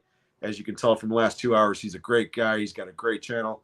He does these live streams every week. I've been honored to be on quite a few of them, and I always have a ball. So hopefully some of you can join in on those conversations as well. And we definitely get some strange scenario questions in there. We do indeed. We do indeed. But one of the things that I love about Ollie's stream is every week, at least we try to anyways, he highlights 1 year in cinema and basically goes through the major releases from that year and sees what to find out what our opinions are. And from what he's saying, it's going to be a doozy of one this week. So yeah. All I'll say is a hint, no spoilers, is that the year he has picked to me is the greatest year in cinema history and certainly the greatest summer in movie history. So I am really looking forward to that one. And hopefully some of you can join in on that as well. So let's get back into the comments real quickly for the last time. And yeah, Corey, I am the rat bastard. Yes, you are. Sean, I think you and Kenny are going to replace me. Hell no, you're the brains of the outfit. You will always be the brains of the outfit. And Kenny's the sex appeal, and I'm the goofy, demented sense of humor. Carlos says, anyone agree? Jim's got a voice for YouTube. Yeah, I got a face for radio. Dan says, Tuesday's show is going to be epic. Yeah, absolutely. It's going to be great. Adam, definitely. Thank you so much. Yeah, he started leaving. Carlos was one of the first people that started leaving these long ass comments. Sorry, I got a runny nose here. Long ass comments on my channel way back in the day. And he kept going on and on about how he loved my voice and thought that I had one of the greatest voices he heard on YouTube. And I said, yeah, I'm like the Caucasian middle-aged Barry White. And that became like a running joke, you know. Mr. Den and Horror Tuesday will be awesome. Yes, it will be, and it always is. And again, if you haven't done so, please get over to Sean's channel, subscribe to him. Kenny's channel, subscribe to him. Dan, Mike, everybody that's Ricky, all these fine people that are in the chat. You know, you guys, the show gets better every week, and it's mainly because of you guys. Again, I didn't get to half of my topics because of the conversations that you guys were throwing us in the comments, and that is always appreciated. So one last time before we call it a day, I just want to stress to everybody, if you haven't done so, please get over to Ollie's channel. Subscribe to Ollie. He's a great guy. Ollie loves films, 6928. And I forgot to ask you this question earlier because I saw it in the comments. And if I go back and try to find it, I probably won't. But somebody, and I don't remember who did. So if you ask this question and you're still in the chat, please go ahead and tell me after I ask it. But he said, what is your favorite movie from the year you were born? Oh, that's a good one.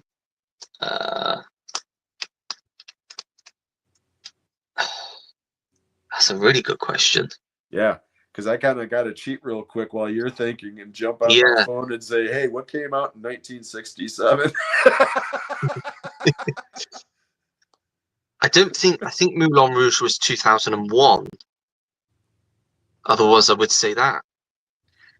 Oh, yeah, that's a good question. That is a good question. I've never really thought of it, to be honest. It's a shame it wasn't the year after, because I would have an easy answer. I'd just say Return of the King, but The Two Towers is the weakest of the three. So.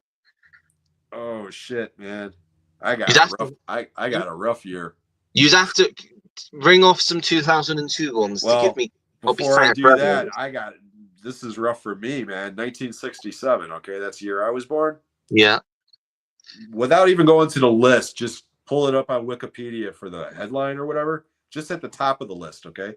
Bonnie and Clyde, The Graduate, Guess Who's Coming to Dinner, Cool Hand Luke, The Dirty Dozen, In Cold Blood, In the Heat of the Night, The Jungle Book, and You Only Live Twice. Are you fucking kidding me? I mean, that's a murderer's row of films. That's rough. Dirty Dozen. I will go with The Dirty Dozen, and I will stick to that, even though I love every one of those movies. Okay, you said 2000 and what? 2002? Yeah. Okay, if Moulin Rouge is 2002, then I'd give that, but I'm pretty sure it's 2001. I'm just looking at the highest grossing here. It's probably Lord of the Rings, isn't it? I would have thought. Yeah, Two Towers, Harry Potter, Chamber of Secrets, the original Spider-Man, Attack of the Clones, Men in Black 2, Die Another Day, Signs, Ice Age, Minority Report, Big Fat Greek Wedding. Trying to see here. Because Moulin Rouge was a summer movie, if I'm not mistaken. Yeah, I just can't remember if it was 2001 or 2002. Yeah, I'm just scanning through the summer real quick. Sorry if this is boring you people, but hey, I'm killing some time, so fuck off. I mean, I could just get up and grab my copy of the Blu-ray, but by the time I've done that, you'll probably have found out. Yeah, I think Moulin Rouge was 2001. Let me have a look. Okay. Hey Siri, when did Moulin Rouge come out? 2001. Yep, 2001. Yeah. That doesn't help. Because I would have said that. You did say one, and I thought, oh yeah, that was good. It was a sequel. I can't think of what it was. Attack of the Clones. No, I think it was the one you said before that. Oh, the Harry Potter movie? No, it was after that. Okay, hold on. Let me go back to the highest grossing. Two Towers, Harry Potter Chamber of Secrets, the original Spider-Man, episode 2, Attack of the Clones. That was it. Spider-Man. Spider-Man? Yeah. Spider-Man. Yeah, I'll go Spider-Man. Movie. Yeah. Yeah, on that list, it would either be Spider-Man or Minority Report for me, because I'm a big fan of Minority Report as well. Yeah. Which I know a lot of people don't like Tom Cruise, but to me, that's one of his better movies. When Tom Cruise does science fiction, for some reason, it usually works. I don't know why. Yeah. You know? Yeah. Because Edge of Tomorrow is such a great movie. I don't care what anybody says. I mean, Oblivion's good. Have you seen Oblivion? That's really good Oblivion. as well. Yeah. I like Oblivion a lot, actually. Okay, so really quickly, I just want to double check. Okay, yeah, see, Sean could have, if I would have scanned down in the credits, I could have done this real quick. I thought it was 2001, yeah. Because it played at his theater. So yeah. And Austin Powers, gold member. Oh, I think, didn't we mention that on the stream on Monday? Because we were doing the... yeah. what he says to the two ladies. Oh shit! I just the only I'm thing I not gonna. really I don't want remember to about say that because I don't want movie. to get. The only thing I really remember about Fuck that movie me. is the very beginning, where they're doing like the movie version of Oh, with the Tom second one with Cruise Tom and Cruise and Britney Spears, and then you yeah, see Kevin Spacey as Kevin Doctor Spacey Evil as Doctor and Evil. fucking Danny DeVito as Mini Me. Yes. Hey asshole! I mean Yeah. that just killed me. Yes. That's Yeah. that's about the only thing I really remember from that movie. And Oh, Michael and Caine. yeah, and Michael Caine. Yeah, how could you Yeah. forget Michael Caine? And Kenny, real quickly, says Edge of Tomorrow good because of Emily Blunt. Yeah, Emily Oh, Blunt, same thing. Emily yeah. Blunt, whenever she's in a sci-fi movie, it's great for whatever reason. Looper. Yeah, Looper Looper. is fantastic. I fucking love Yeah. Looper. Yeah. Such a good movie. That's probably my favorite movie from that guy. And I like all of his movies. Yeah. I do Knives quite like Out's Brick. great. I Huh? do quite like Brick. I think Yeah, Brick's quite Brick's, underrated. Brick's Yeah. very good. Yeah, and Knives Out's great. I've never seen The Glass Onion. And Glass Onion's good. I'm Yeah. one of the few people that defend The Last Jedi. I actually like that Yeah. movie. But And he's got another one out this year, hasn't he? Third yeah, Knives Out. yeah. So I still that got should to be see the second interesting. one. So Yeah. But anyways, everybody, we are coming up on the 2 hours. So I want to take this opportunity one last time to say, if you haven't already done so, please get over to Ollie's channel at Ollie Loves Movies.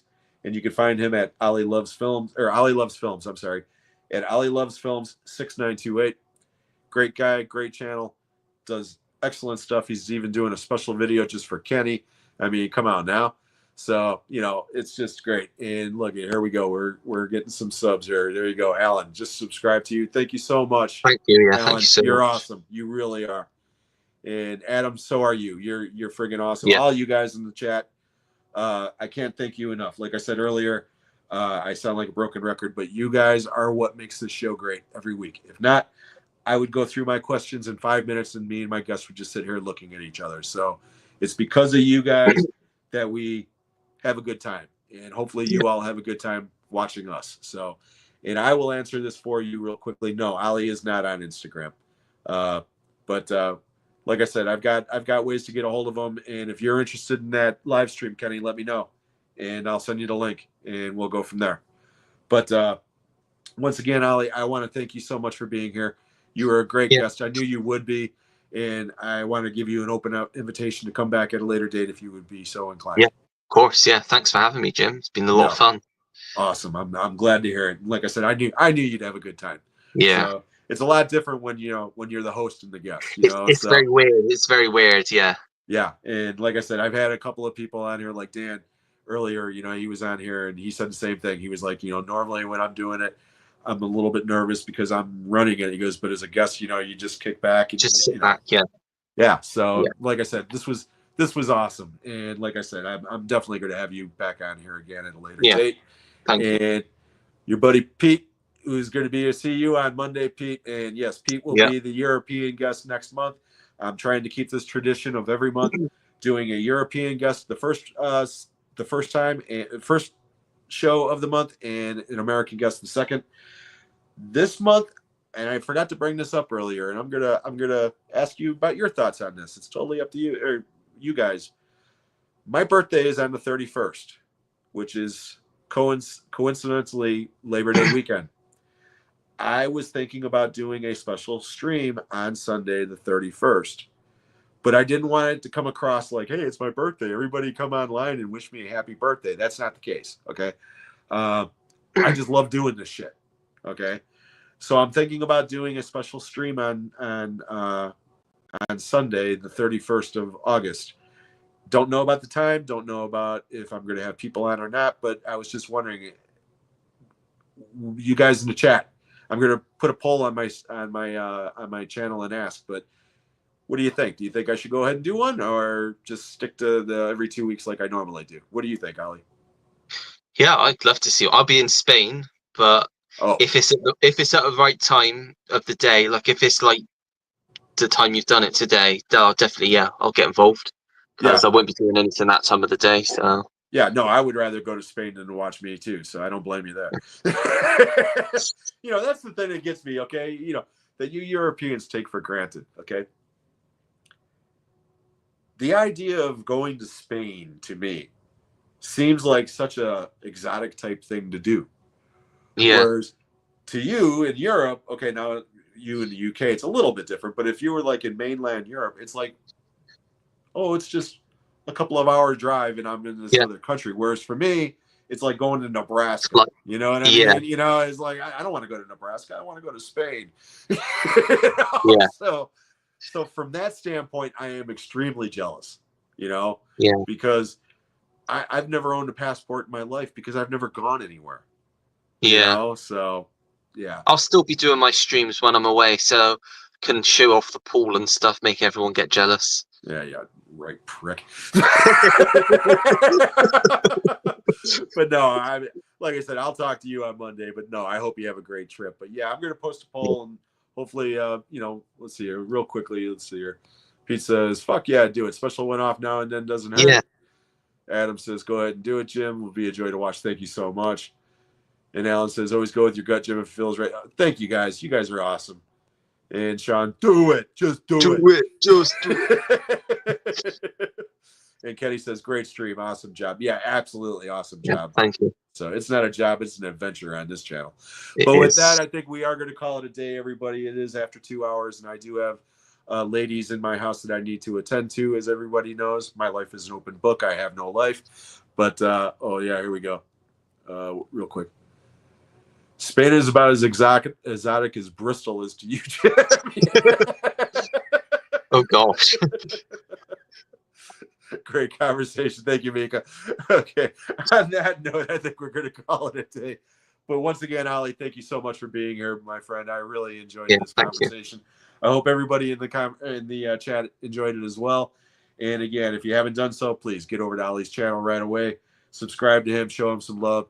Tell him Jim sent you, and it'll all be good. So until the next time, everybody, I hope everybody has a great weekend. We're going to catch you on the next one. Take care, everybody. Bye, guys.